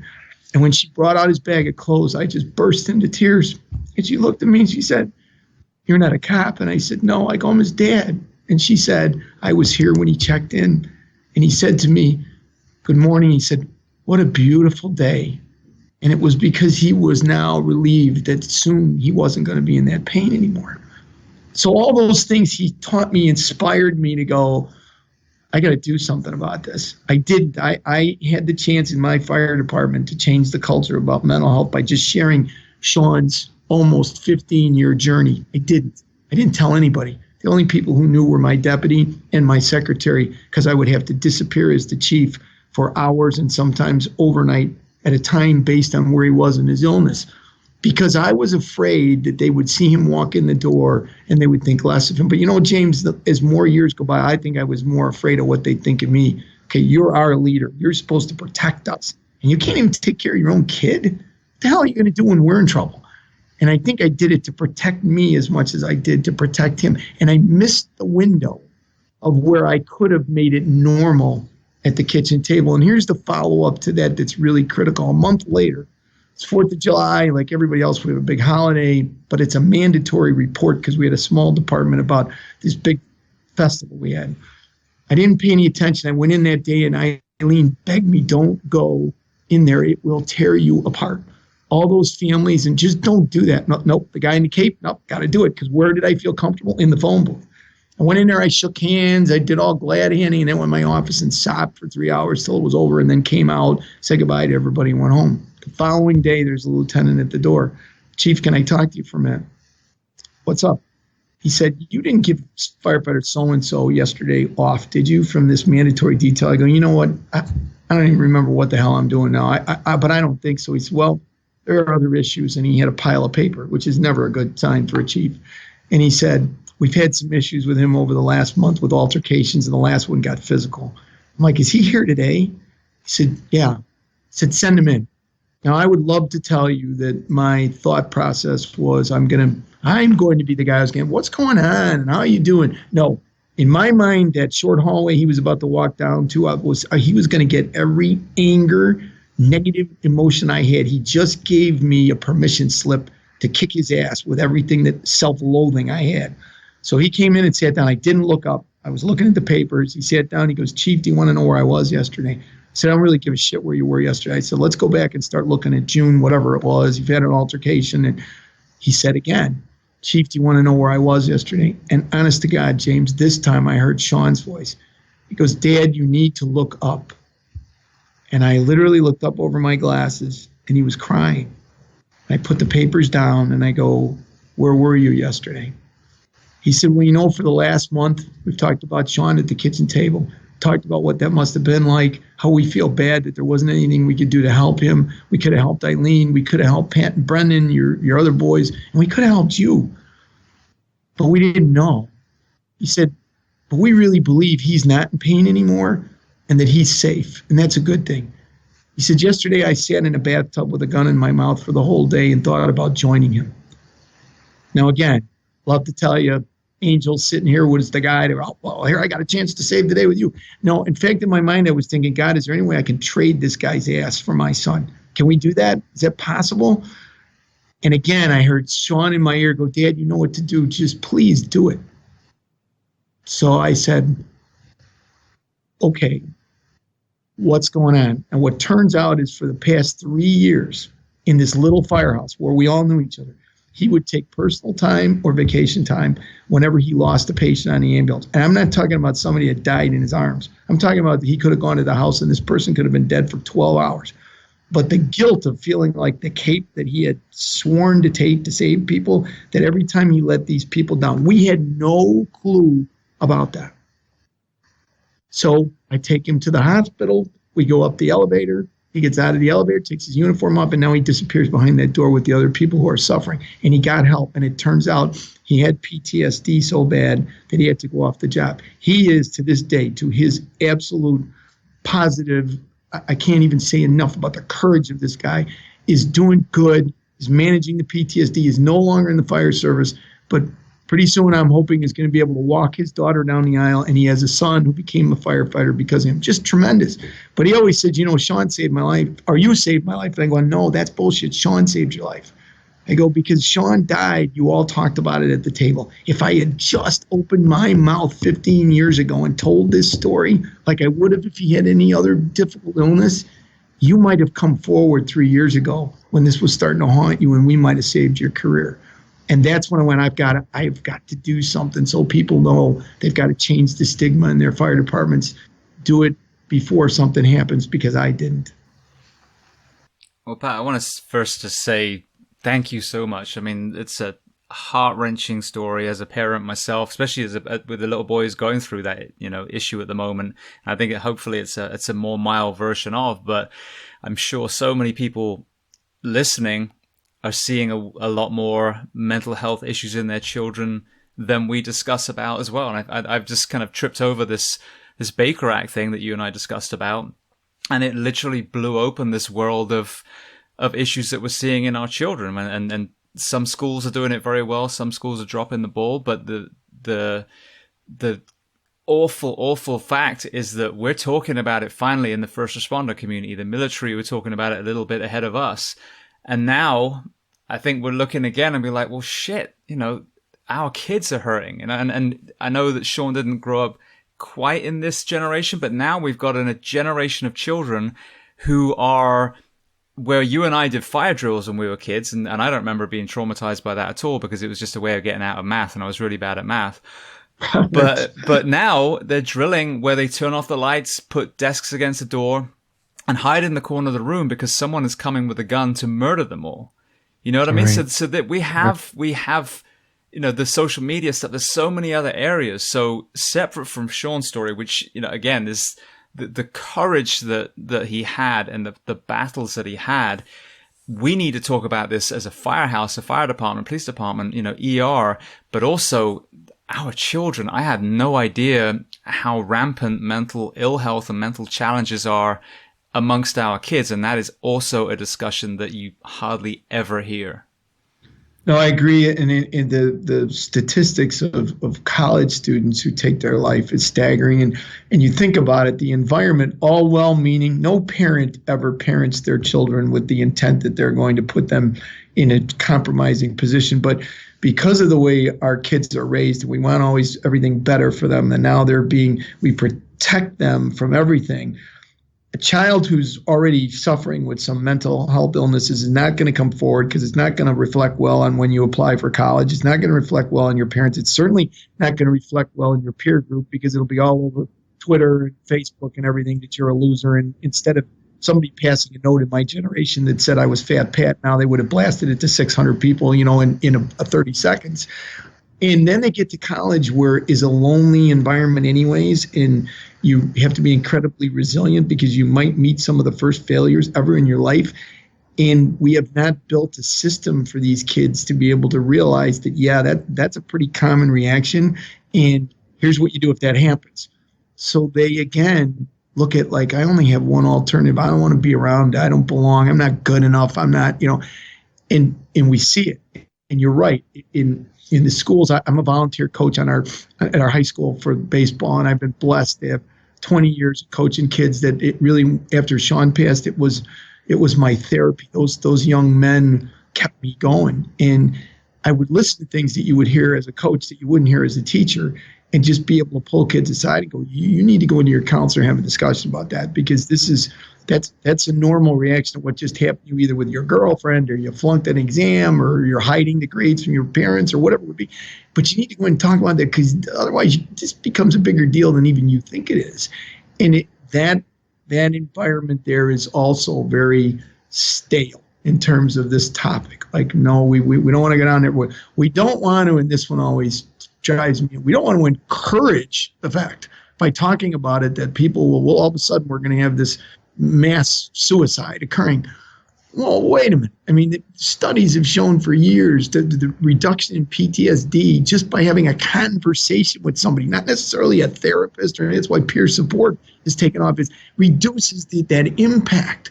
So we don't even make conversation. We don't encourage conversation. And it's hard enough our kids now are on their devices, so their communication is much different than what I grew up with, which doesn't necessarily make it wrong, but you have to realize what are the positives and the negatives. And there are an incredible number of positives in terms of efficiency and speed, but the negatives are, I don't do a whole lot of face-to-face. And so when I'm really in trouble, that's when you expect me to come face-to-face. Not if you haven't set up the environment for that child from the time they're growing up. Very similar to what we just talked about at our orientation. Who would think a 5-year-old would have clinical depression?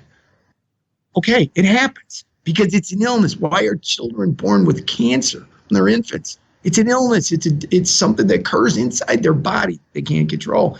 But we don't talk about that as they're growing. And I was just as guilty. I ignored it. I tried to put it away with Sean until it slapped me in the face so bad. That first suicide attempt, I no longer could look at it as a different, and it's something that didn't exist. So you're right. I think so then if we groom our kids that way to feel like they have support and that it's normal, and here's what you do, then when we get them as young people in the fire service, guess what? The parents have already done a lot of the legwork of what we need to do to go, this is okay, man. This is normal.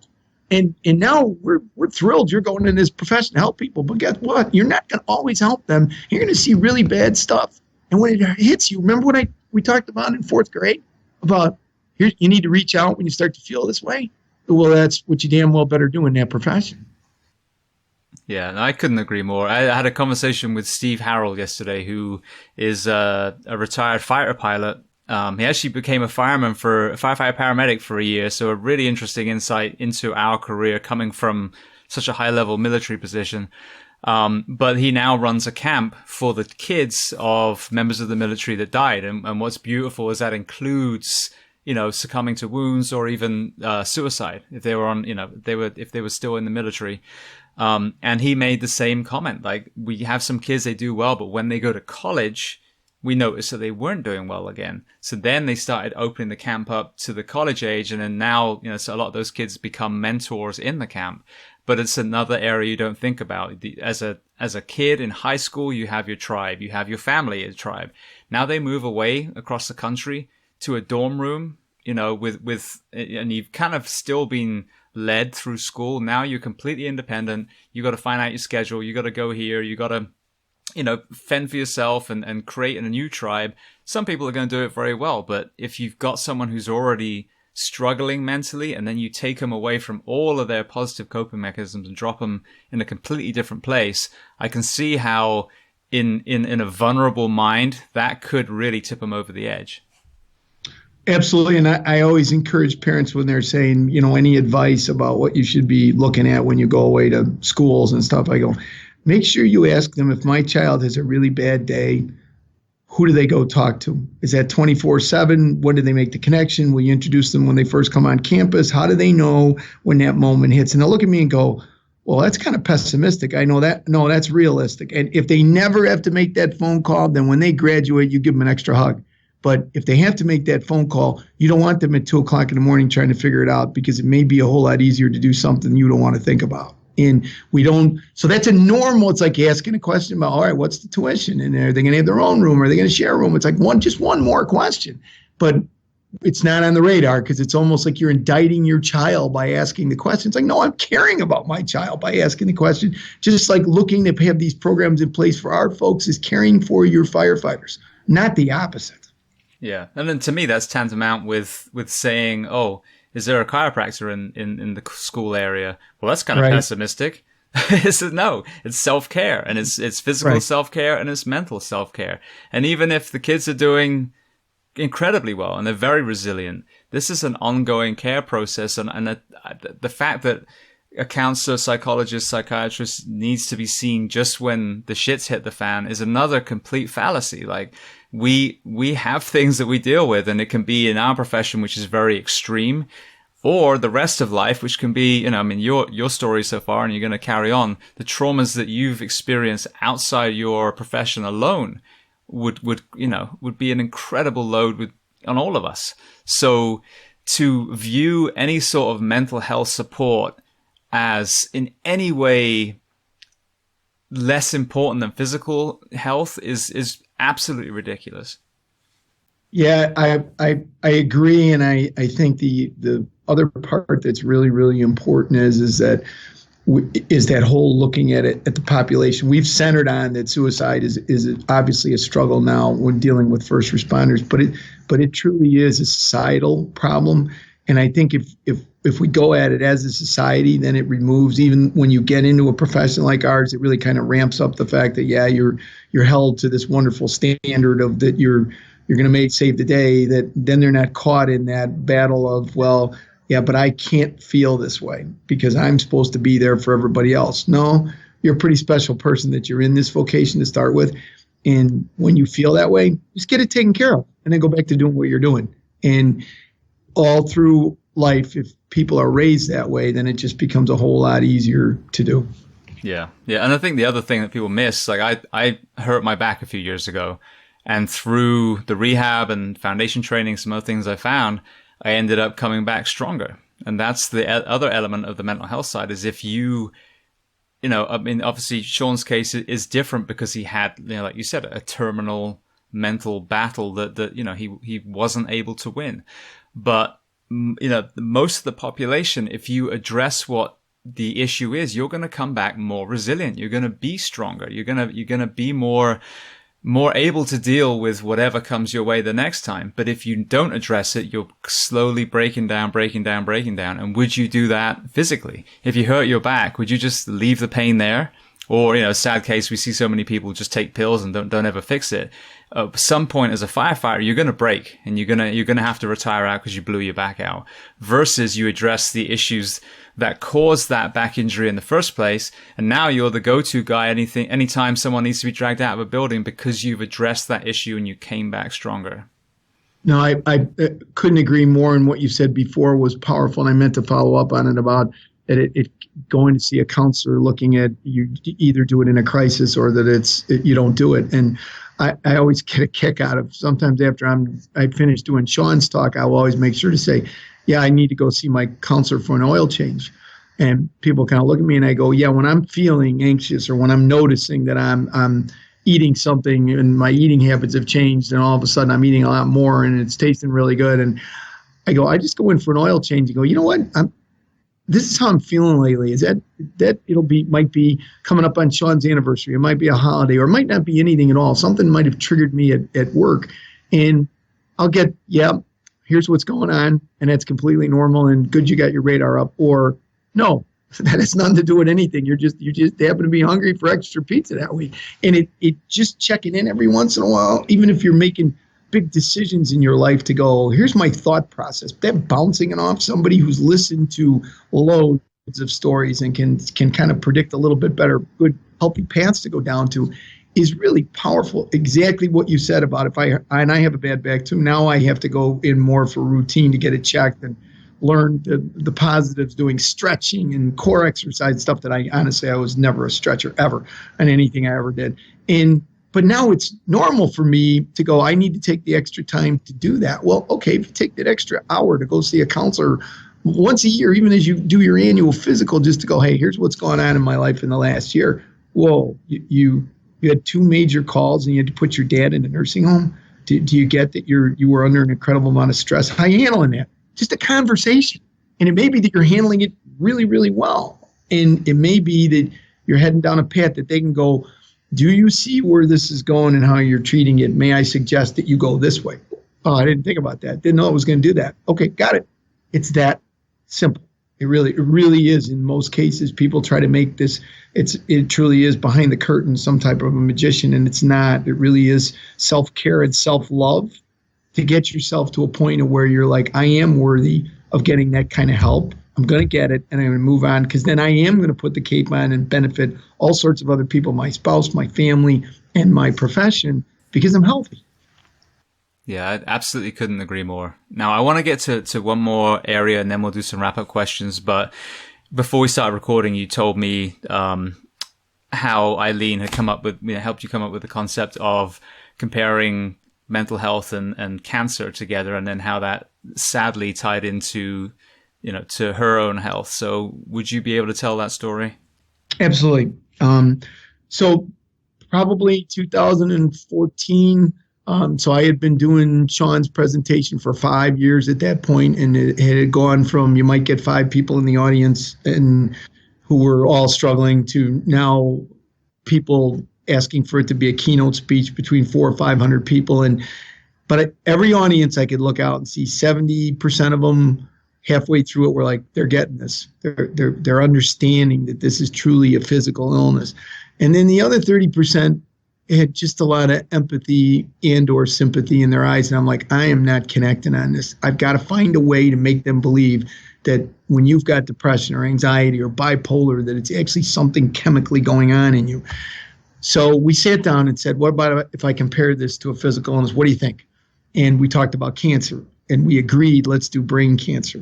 And so I put together a couple of slides that basically took people through the fire service with cancer and the fire service with brain cancer, and basically started off with saying, okay, as a firefighter, are you exposed to dangerous byproducts that would put you in a position where you're more likely to contract cancer? Yeah, you are.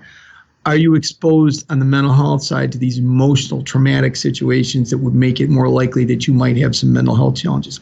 Absolutely. Okay, check the first box. The second one was, is there any way to diagnose this? Does there some way in the organization, something for them? Well, on the cancer side, we've got an annual medical. We have saved lives through that cancer screening. On the mental health side, not so much. In most places, there's nothing. So that person who's gone through those traumatic calls and then ends up having to put their dad in a nursing home, if we have a blood pressure that's a tick too high, you're not supposed to go back to duty until you follow up with a physician. That person that we know has been through a trauma, we don't give them even a recommendation that you need to go see somebody. So we've got a hole. The next level is denial. Okay, I got a lump on my back. Yeah, it's just a cyst. I'm not going to go get that checked out. I'm sure it's nothing at all on the cancer side. And certainly on the mental health side, we deny and say, no, I'm fine. I'm just a little crabby, or nobody sleeps well, or it's just an extra drink or whatever, or my wife doesn't understand me. And so we deny it. And then you go to the next level of, if you seek help, can you be cured? And on the cancer side, yeah, there's a lot of treatment, but there's hope. And on the mental health side, is there for that also? Yes, there is. Again, both contingent on you must seek treatment. And the last level is, what if it's terminal? What if you have terminal cancer? What ends up happening? Well, they treat you to buy quality time, quote unquote. We can't save you, but we're going to try and make the best of the time that's left. On the mental health side, the challenge was for Sean was, let's see if we can get him a little bit more quality time. Maybe life will be better. In both cases, the end result is the same. You no longer have that person sitting at your kitchen table for Christmas. The difference is when there's a firefighter's funeral who passes away from cancer, the place is packed. The family's embraced. Meals are brought. Things are done. When you have a firefighter who takes their life, it's crickets at the walkthrough. The family might not be talked to at all. I've had, and this is a true story, I've actually had a fire chief in the last 2 years tell me a story from out east about a department where a young man took his life, firefighter. The neighboring agency was the one that responded to his call. The guys that were on the call were guys who were in the academy with this young firefighter. The department that lost the firefighter, the chief brought in critical incident stress debriefing, wanted to have just get everybody together at another time, just as kind of a follow-up. He invited the department who responded to the incident, all of them and their significant others. And the chief said to his people, if you go to that debriefing, you're just as weak as the guy who killed himself. Now, that bullshit attitude is still, people say to me, well, Pat, do you think things have come a long way since Sean passed? Things have definitely progressed. They have still, we are having much more of a conversation. But there's still a lot of people out there that feels exactly the way that guy does. He just was stupid enough to open his mouth. And what does that do to the guy in his organization who's sitting there feeling really bad about himself and depressed? He sure the hell is not going to go seek any help because you're weak. We've told that story. So I put this slide together, and then I followed it up with the medications that you're given for cancer can kill you. The medications that you're given for when you're dealing with mental health, they can also, the number one side effect of at least the last dozen medications, and I'm probably understating it, that Sean took was suicidal ideation. I remember one time saying to the doctor, did you get the damn memo about why my son's in here? He tried to kill himself. And you're telling me the medication you're going to pour into him has a side effect of he's going to think about killing himself. What am I missing in this story? He said, that's just the truth. We have to tell you the truth. That is the side effect. And eventually then you end up that all you can do in either case is to love them. The one thing I will tell you specifically about Sean that is the lack of Irish Catholic guilt that both Eileen and I had was he knew we loved him. Even in the most dire situations when I was upset, couldn't understand what was going on, I always hugged him. I always told him that I loved him no matter what. And I can at least live with that fact that when he crossed over, my dad was there waiting for him. It was his time, and he knew his parents loved him. You need to do that when somebody, and we do a better job of that when somebody is dying from cancer. We tell them in those final days, God, I'm really sorry if I said anything to hurt you. I was a stupid kid, blah, blah, blah, blah. And I'll always miss you and I'll always love you. You may not get the chance with that when we're dealing on a mental health side. And since I've done those two slides, the difference when people will come up afterwards and go, you know, I got to be honest with you, Pat, I didn't really get it about it being physical until you put those slides up and I went, oh my God, I got it. The light bulb just went on. Now, fast forward, that's in 2014. In 2016, I had every intention of retiring. I was going to turn 60. The oldest pub in Ireland is called Sean's Pub. And Eileen and I were going to be sitting in there, and I was going to raise a pint of Guinness and go, I'm done. In January of 2016, she was diagnosed with glioblastoma, stage 4 brain cancer. Inoperable, 9 tumors in her brain, and no hope that she was ever going to get better. And I remember sitting on the bed in our bedroom when the ER called and said, you need to get in here, and just starting to sob. And I was like, did we know? Did we know? Why did we pick that? And I always wondered, did somebody whisper in my ear and go get ready? Because what you were talking about is about to happen, and I watched it. I watched her fight with the same courage as Sean. I watched her start to waste away the way he did, except the difference was with the cancer, you could see it. You could never see it on Sean if he walked in a room, but you could see it, and the pain and the struggle and the ultimate that I took a vow when I got married. I was going to protect my wife and I was going to protect our kids. And I buried a wife and I buried a son.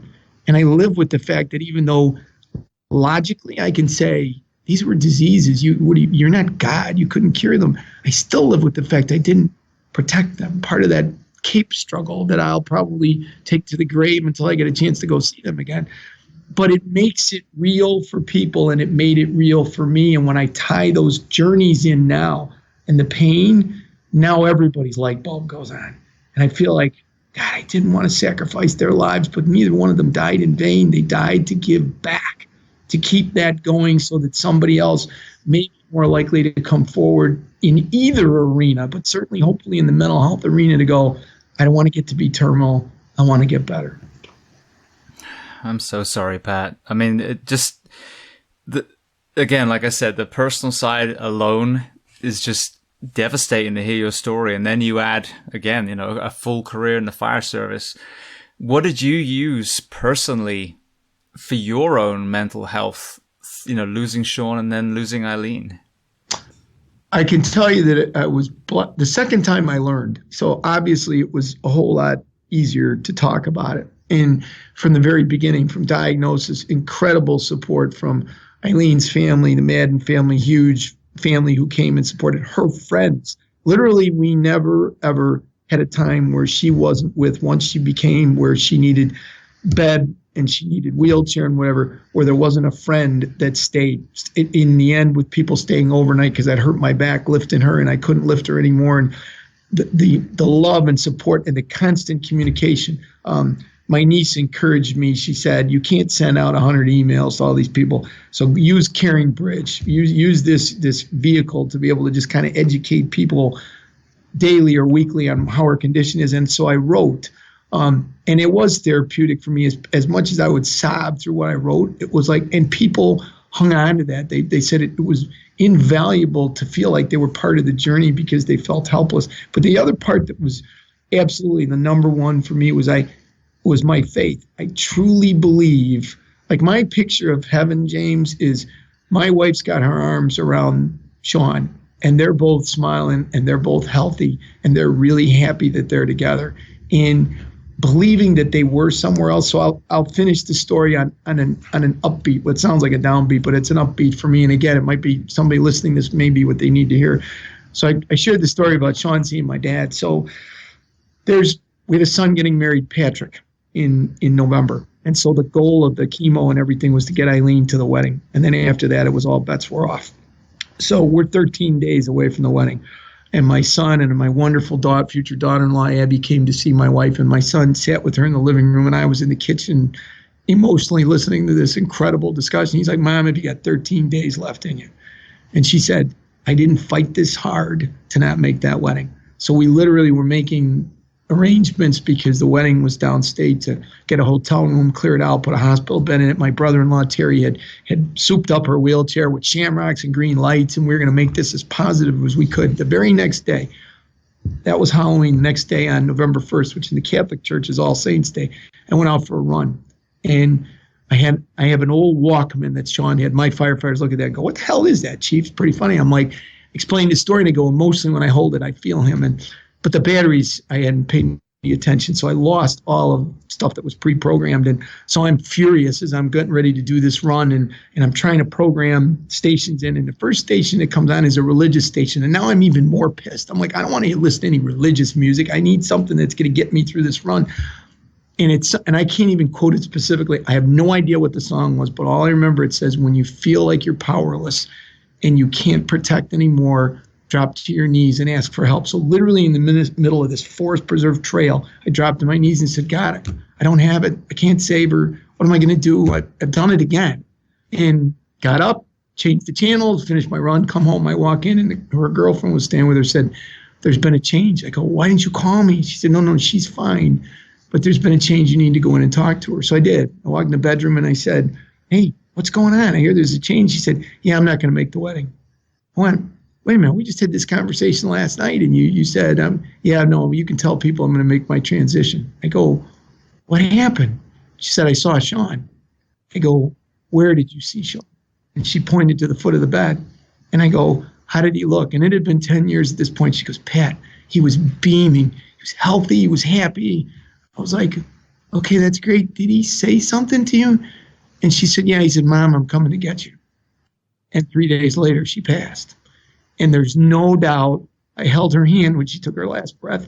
He had a hold of the other hand, and she went over with him. And if I didn't believe my dad, her, and Sean, all of them were someplace, I'm thinking that whole thought about taking your life would have come on my radar again. And I can honestly say, after Sean died, I had one of Eileen's friends call me and said, I just need to do what you tell people to do. I'm going to ask you straight out, are you thinking about killing yourself?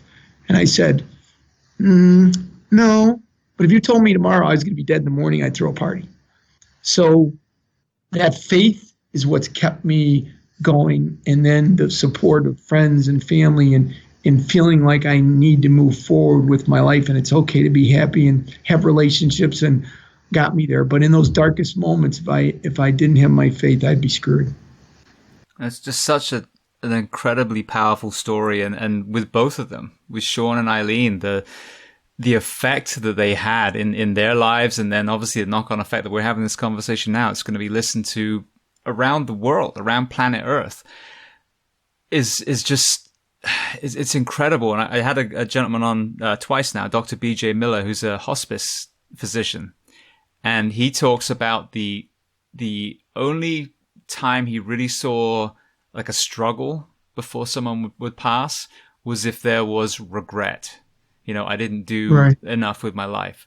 And it seems like, with Sean seeing your father and then with Eileen seeing Sean, how amazing that was so apparent and so vivid in each of these two chapters. Because I believe it. I'm not, of any specific organized faith, but I think it takes a certain amount of arrogance to think that we just manifest and then poof back in and that's it, that this is all for nothing. So I believe, there has to be somewhere else. We're an energy. And I think that biologically, I heard someone say that in 3 years, every single cell in the human body is new.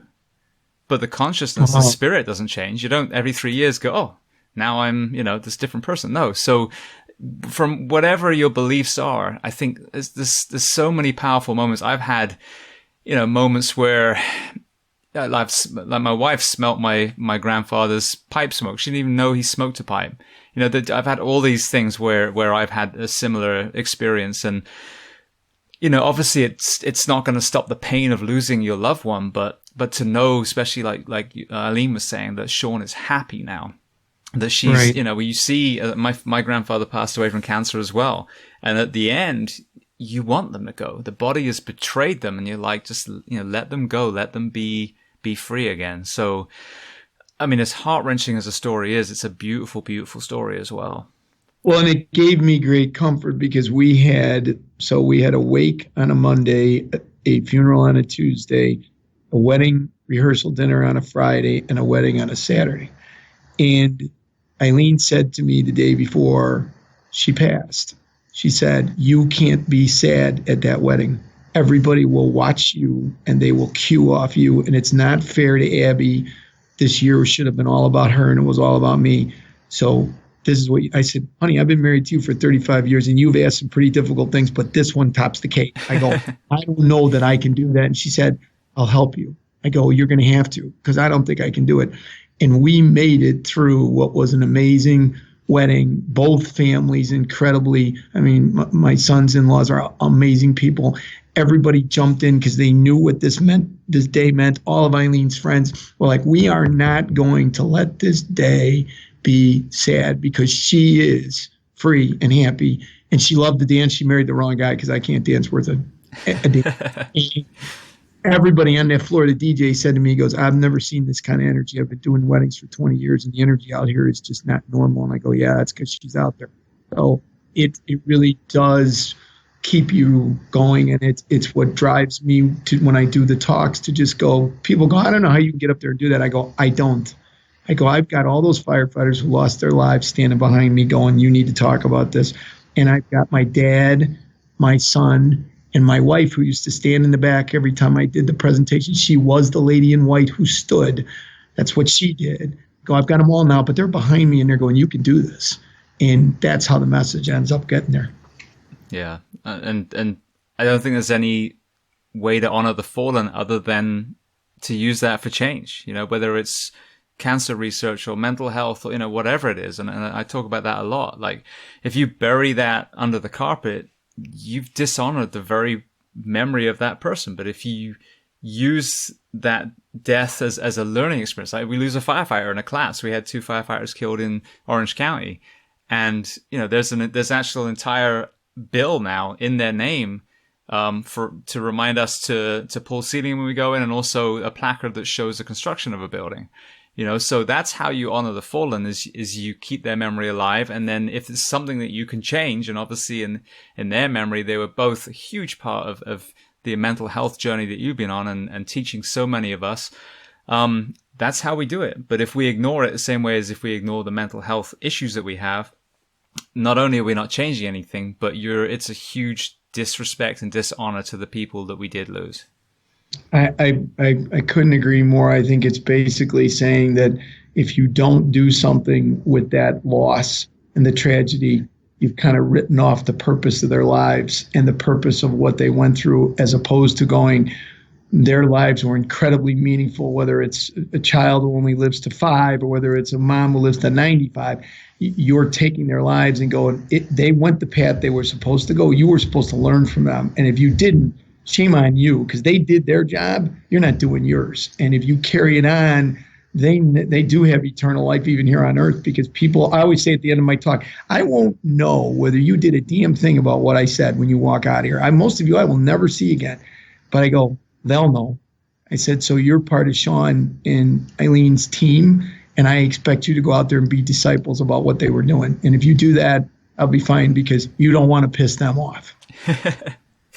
Beautiful. Well, speaking of the change, you and I actually met at the Rosecrance Symposium with Dan DeGrice, and Dana was the one that introduced us. So I just love to hear your insight on that, because I thought it was an incredible event, and I want to give it some more exposure in this conversation as well. What I found, and so here's the irony. I told you about that Sean went to a treatment facility when he had the drug addiction. Well, it was Rosecrance, which is where the Florian program currently exists. And Dan reached out to me. Another one of those meant-to-be's was, we were trying to put together, the Chicago Fire Department had a wonderful family-focused day where they would invite everybody from the department and their significant others and families to have kind of a festival atmosphere, but have a number of vendors who were there that provided mental health services for families, so they could kind of just pick up a card anonymously or hear about it, and if they needed to follow up, they could. And we were trying to replicate it in the suburbs. And as usual, I thought things were a lot simpler than they were. And so Dan got invited to come to this meeting, and I had just used his video where they had lost a number of Chicago firefighters in 1 year to suicide. And Dan had gone on TV and had shared the pain of this and also the struggles his dad had gone through. And I thought, God, this is a powerful guy. So I would use the video in Sean's class. And then all of a sudden we're having this meeting. This guy walks in. I go, I know you. And he's like, well, I don't know you. I go, well, I use your video. And it's like, he sat down within 5 minutes. But you know what? You guys think this is really easy, don't you? This family focused day is tough. And we started talking about things. And then we got invited out to the National Fire Academy and started talking about mental health and the challenges. And Dan was on this mission that he was going to have somebody, a treatment facility that was going to have a first responder, a firefighter specific program. And the next thing, there's this reach out to me going, would you ever want to sit on a committee that would be part of this? And I'm like, oh God, that's perfect. That's what we need. It's at a place called Rosecrance. I'm going, where? Like, Rosecrance. I went, do you know where that is? I go, yeah, I know right where that is. And I always say that was meant to put our paths together. And so the symposium that Rosecrance sponsors and talks about, and now there are a number of treatment facilities that are turning up. The IAFF has an incredibly powerful one, and others. The program is identified to bring people in who are interested in doing peer support, to bring counselors in that are interested in going into this field. Because believe it or not, I've talked to some counselors that goes, I wouldn't touch you guys with a 10-foot pole. I respect the fact that you're right. We got to understand your culture, but your culture is so complicated and frightening to me. I would need my own constant therapist to sit and listen to you, the stories of the trauma your people go through on a regular basis. Well, good. I respect your honesty, and we don't want you treating our people, because that's exactly the problem.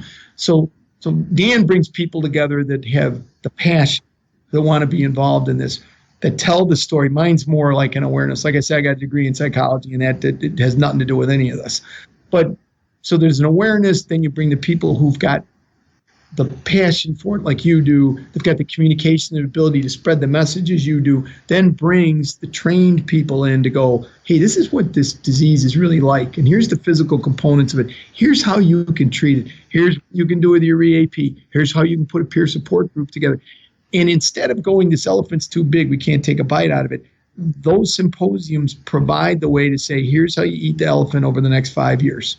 Here's what the little piece that you eat today, and here's the piece you eat tomorrow, and it makes it much more objective and doesn't seem like it's overwhelming. And finally, they bring in people who just inspire you, that tell their stories of resilience, and you go, by God, you made it. And another one of these reasons that what you went through is not going to go in vain, because I'm going to take your story and parts of it, and I'm going to help fight my fight too.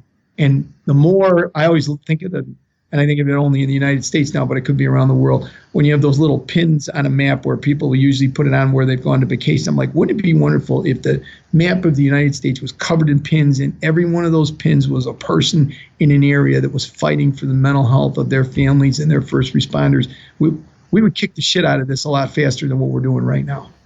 Yeah, I couldn't agree more. And Rosecrans was, I mean, I would say it's the best conference I've ever been to. I've been to some great fire conferences, but like you said, that combination of true clinicians, people with incredibly powerful stories. Sarah Yankee, her piece was like a comedy show. It was fantastic. It was.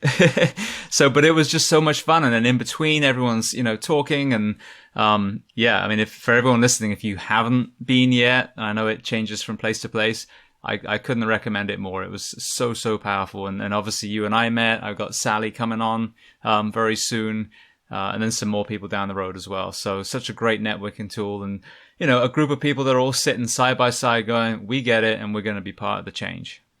Yeah, and the other thing that has really inspired me was looking around at the age of people in the group, because you've got young people who are passionate about this now and go, well, why can't we? And that's the same thing we went through when people tried to introduce physical fitness. It's the same thing we went through when people tried to introduce that you're going to do cancer prevention. It's the same thing now in the mental health. It's got to be driven from top to bottom throughout an organization. But that young next generation, if they go, we are going to normalize this, and we're going to tackle it, and we're going to put it in a box and do what we need to do with it, and everybody will understand what they need to do, then we will move as far ahead as we have with physical fitness, and as far as we're moving with cancer. It won't be this anomaly of, we can't tackle that one. Yeah, you can, because the people who care, they're driving it, and they are not going to stop until they make sure that they truly are taking care of their brothers and sisters the way they should. Yeah, I couldn't agree more. There's some pissed off firefighters out there, and I'm certainly one of them. Okay, so I want to transition to some closing questions, because we've been talking for well over 2 hours. So thank you so much for being so generous. And I just wanted, the story to unfold in its I guess fullness. Would that be the right word? But so I'm glad that we were able to really expand on all the areas, and you were able to tell Sean and Eileen's story properly. So the first question I love to ask, is there a book that you recommend? It can be what we've discussed or something completely different. I guess for resiliency, one of the books that I read was Plan B. And it deals with it's the story of a young mom and wife who lost her husband. They went away on a vacation, and they passed away. Her husband passed away suddenly on this vacation, and her journey of going through and dealing with the therapy of how to get through this and what to do, and the psychologist sitting with her and going, well, give me the ideal night that you would have tonight. And she was like, well, we have a parent-teacher conference, and my husband would be sitting next to me, and we'd be in the room, and we'd hear how wonderful our children are doing. And he said, well, that's good. That's plan A. Plan A is not possible anymore. So what's your plan B? And I think for me, that was a light bulb that went on and said, okay, you can't, all those things that were, and you were blessed to have, I was blessed to have Sean for almost 21 years. I was blessed to have 35 years of marriage to a saint who lived with me. Instead of trying to hang on to that, because I can't anymore, I've got to be okay with the fact that I'll see him later, but I don't have that now, is what's my plan B? And for most of us, we don't have a plan B, especially with life. And so being open to there are other things that you can do. There are other ways that you can love. There are other ways that you can move forward. A lot of people that sit in my position are told you need to move on. And I saw a TED Talk, and I'm blanking now on the young lady's name, but she had gone through a horrific where she lost a young husband. She was pregnant at the time, lost the baby, lost her mom or somebody recently. But she was remarried now and very happy 4 years later. And she said, I got really freaking sick and tired of people telling me you need to move on.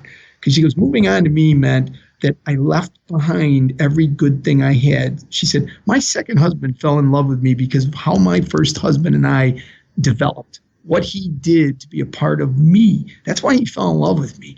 And so I'm moving forward because I need to. But when I move forward, it means I can bring all those good things with me. And I'm going to do that. And I went, between plan B and that video, it gave me permission to go, I need to move forward. And I've always got to be thinking, well, what's your plan B? So those are probably two of the most powerful things that hit me. Yeah, no, that sounds like a great book for everyone to read. And the concept is, spot on. I mean, in many things in life, we want it to be one way, but that's not always the case. I mean, I would love for my family unit to be together. I don't want to be with that particular woman anymore, but I hate the fact that my son has to bounce from house to house. But the reality is that's not the way it's going to be anymore. And so, yeah, I mean, you can apply that to so many elements of life. Absolutely. The other one I recently read was Dare to Lead with Brene Brown, and it talked a lot about vulnerability and this is more on the leadership side, but it absolutely fits into the mental health realm of looking at yourself in the mirror and realizing that you're not perfect and that you've got things that you need to work on and that those aren't shortcomings, that they're just part of the human condition and that it's okay to expose that to your people. And I think what it enforced for me was I should have been more human to my folks when Sean was going through what he went through. And if I had been, I would have, as I said, I think created a much more healthy culture about what mental health was. It didn't have to be a tragedy in order for that door to open. And so that's another one that I thought I just finished recently. It was pretty powerful. Yeah, I would love to try and get her on one day. I know she does podcasts, but just a select few. But as this grows, I'm hoping that one day I'll be able to lure her onto the show as well. That's pretty cool. I think you guys would be a great combination from what I read. Yeah, no, we definitely have a good discussion, I'm sure. So same question, but a movie now. What's one of your favorite movies? Well, and I think I hit on it. Two. And again, I'm a sappy guy and I love baseball. So the natural from that standpoint of that one person can have, even when the entire crowd is, you look like you're the only one in the crowd that believes it. If you stand up for it, it can have an incredible impact on not just a person, but maybe an entire situation. So don't ever sell yourself short. It drives me crazy and I jump people right away when they say, well, I'm just a firefighter. I'm like, well, what do you think I am? I go, that's what I am too. I go, my rank happens to be chief. Eileen would always introduce me at family parties and somebody would go, what's your husband do for a living? He's a firefighter. And then like an hour later, they go, hey, you didn't tell me he was the fire chief. She goes, that's not what he does. That's what he's called. And big, huge difference. So that one really resonates with me now about stand up so other people won't fail. And the other one, honestly, is Field of Dreams. It's like you are living this pain. And sometimes you've got to, and there's a quote actually in Brene Brown's book about, you've got to own the story, and owning that pain and getting to a point of where you can take it and make it into a positive is the other thing. So when people walk out, I mean, I know what's going to happen at the end of that movie, and I always bawl because I think about, would I love to play catch with my dad one more time? What an incredible thing that would be for me, just for me. But it also led me to that hope of, there is something out there that you don't know and you can't see, but just because you can't, you can hang on to that and it can drive you to do positive things. And you're going to go through pain, try to own the pain, try to make as positive as you can out of that, and then keep pushing forward. And you will impact people that you never know that you did until it's all over with. It's how we always listen. It's unfortunately that you can't actually have your wake while you're here, because every time I've been to a wake, I've heard a family say, I was told an amazing story I never knew about the impact so-and-so in my family had on somebody. We all have that. It's just a matter of you put yourself out there in order to do it. You never know how many you're going to impact.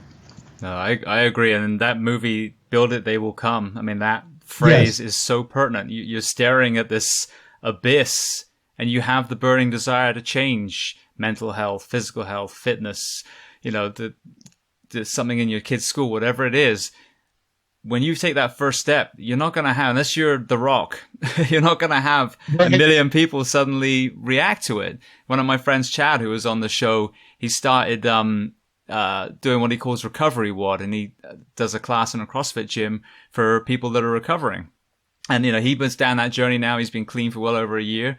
And, he did the first one, and I think there was like 5 people there, and the next one, and again, firstly, you're impacting the 5. It doesn't matter how many there are, but trusting that if you are doing something good in the world, the initial impact may not be encouraging, but just believe in it. Build it, they will come. If you keep pushing, it will make a difference. Yeah, absolutely. I do think that last scene, when you see all those lights coming in, you're just like, okay, what are those lights? Those are all people and lives who are searching, and they're searching to have something they can hold on to, that they can move in a positive direction. And I think that's what our message is for the fire service is you can do it. You can be that one person. You can start that movement, and the people you're going to save, you may not ever know. It's kind of like doing public education. You do all these public education, and the children who don't get hit by a car, the families who do get out, the people who do have smoked, we never really know who numbers wise we save, but that's not important. We know we're doing it. And this fits right into that same wheelhouse to me. Absolutely. All right. Well, then on the movie theme, is there a documentary that you've seen that you love?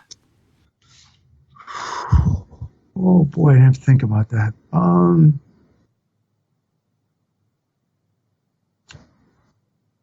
Wow, I'm blanking at this point. I'm sure there has been, but I'm kind of emotionally spent at this point, so my brain is No problem. You've already given me 2 movies. That's fine. Okay, so then the next question, is there a person that you recommend to come on this podcast as a guest to speak to the first responders and military of the world? Well, you've had Dan on, who would be the first one that I would absolutely be talking about. The Illinois Fire Service Institute, the director there is Colonel Royal Mortensen. He would really be a powerful person to talk to, because when he took over there in 2012, one of the challenges we hit him with was we do all this leadership training at the Institute, and it's amazing, all these fire officer certifications, but really we don't really teach people how to lead. We don't talk about when the guy walks in and says, my wife just filed for divorce. We don't talk about how to handle the problems that really are the big problems in the firehouse. And he put together this amazing program based kind of on truly on what he did for training in the military. And one of the components that I kind of pushed back on after it was put together was there's not enough mental health in here. He's like, geez, Pale, will you slow down? I just need to kind of crawl before I start walking here. It's coming. And he became a true believer and has built this great training resiliency model, not just now in that class, but has built it into all sorts of different classes, like rope rescue or whatever. You're still going to get a component of it, even like, what the hell does that have to do with rope rescue? You're going to get it no matter what. And some standalone things. Chief James Moore is now running that program, and it's just kicking butt. And it's powerful for me to see, because he literally called me 2 days after Eileen passed, and he knew Eileen and said, hey, you know what we talked about? I thought the timing's just right. I'm going to make that happen. And he has been an incredible advocate, powerful speaker, a powerful history in the military, and just has done amazing stuff for the fire service. And he'll be the first to tell you, and has said, I struggled with looking at mental health the way you do, by the way I was trained and everything. He goes, but I get it, and I see what needs to be done, and I'm doing something about it. So he would be somebody I would certainly recommend. You would enjoy speaking to him. He's just a great man on top of the other things he's accomplished. Excellent. Well, thank you. Yeah, I'd love to. Absolutely love to. Okay, so the last thing before we talk about where people can find you is, what do you do to decompress?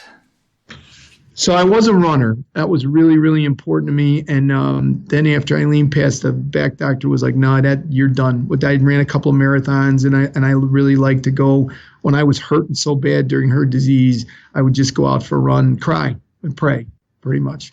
So they're like, "You can't do that," which really kind of depressed me. So I had a friend of mine who's become an incredibly important person in my life who said, "Have you ever ridden? And I go, I'm like fifth grade, like riding a bike. And like, no, like ride, like you can challenge yourself physically riding. It doesn't, and it won't take the impact on your back and whatever. So she started me on and doing, because she said, you're dumb enough that you're going to go out there the first time, ride 25 miles, not real smart with your back. So let's do this in incremental way. And she kind of trained me into doing it. So now I ride, and it's unfortunately the weather in Illinois is not conducive to that year round, but I do that, and it does give me some of that freedom where I'm out there, I'm in the wind, I'm in the air. I can, if it's a date, I just want to act like I'm 62 and pedal along at 4 miles an hour, I can. Or if I want to pretend I'm 25 for 30 seconds, I can push it, and I can feel it when I'm done. I feel like, okay, so the physical fitness is, for me, is still the best thing that I can do. It when it's in the winter, like now, I go upstairs on the stationary bike in the gym, and it's as boring as hell. But I try to give myself different challenges to do, and lifting weights. And so the physical part is, when I miss that, I can tell. Like if I'm on the road and I miss it, and even if it's just for a couple of days, I'm more crabby and I don't have the energy, and I'll reach out and do that when I'm struggling, and that has always been my go-to. Brilliant. Now I need to send you a video. The foundation training I talked about that I fixed my back with is incredible. And actually, one of the most famous athletes that swore by it was Lance Armstrong. So, big cyclist. But Kelly Slater, I mean, loads and loads of very well-known people. A really, really very simple practice. You basically just stand there and do a series of poses, and you do it for literally 10, 15 minutes. But I'll send that to you, because that was absolute no problem. It was a game changer with my back. So I will send that when we're done. So then the very last thing then. So if people want to reach out to you, where can they find you online? Probably the easiest thing right now, and we're actually, I'm working with somebody that wants to put together I've always been real reticent about, hey, I'm nobody special. So it's like, oh, you should have your own webpage. You should have your own, and I haven't done that, and that's my own fault. I've kind of gone, no, there's a lot more important people that need to be reached out to than me. And so somebody said, well, you should put together a webpage. So we're kind of working on it. But right now, honestly, the easiest way to get to me is to just email me. And I get questions all the time. It's where people will reach out and ask if they wanted somebody to speak, or if they're looking for a policy in their department, or just looking for a little bit of information, or to teach a completely different class. Not everything that I do is on the mental health. Some of it is just basic leadership, of which that's a big part. Is I just had them email me. So my email address, the personal one, is pkenny, Kenny, I as in Isaac, F as in Frank, C as in Charles, A as in Adam, @gmail.com. So pkennyifca@gmail.com.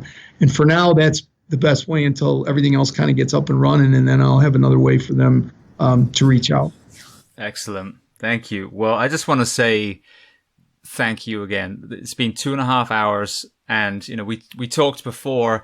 I'm very cognizant of, and it was yourself, Lionel Crowder was another person.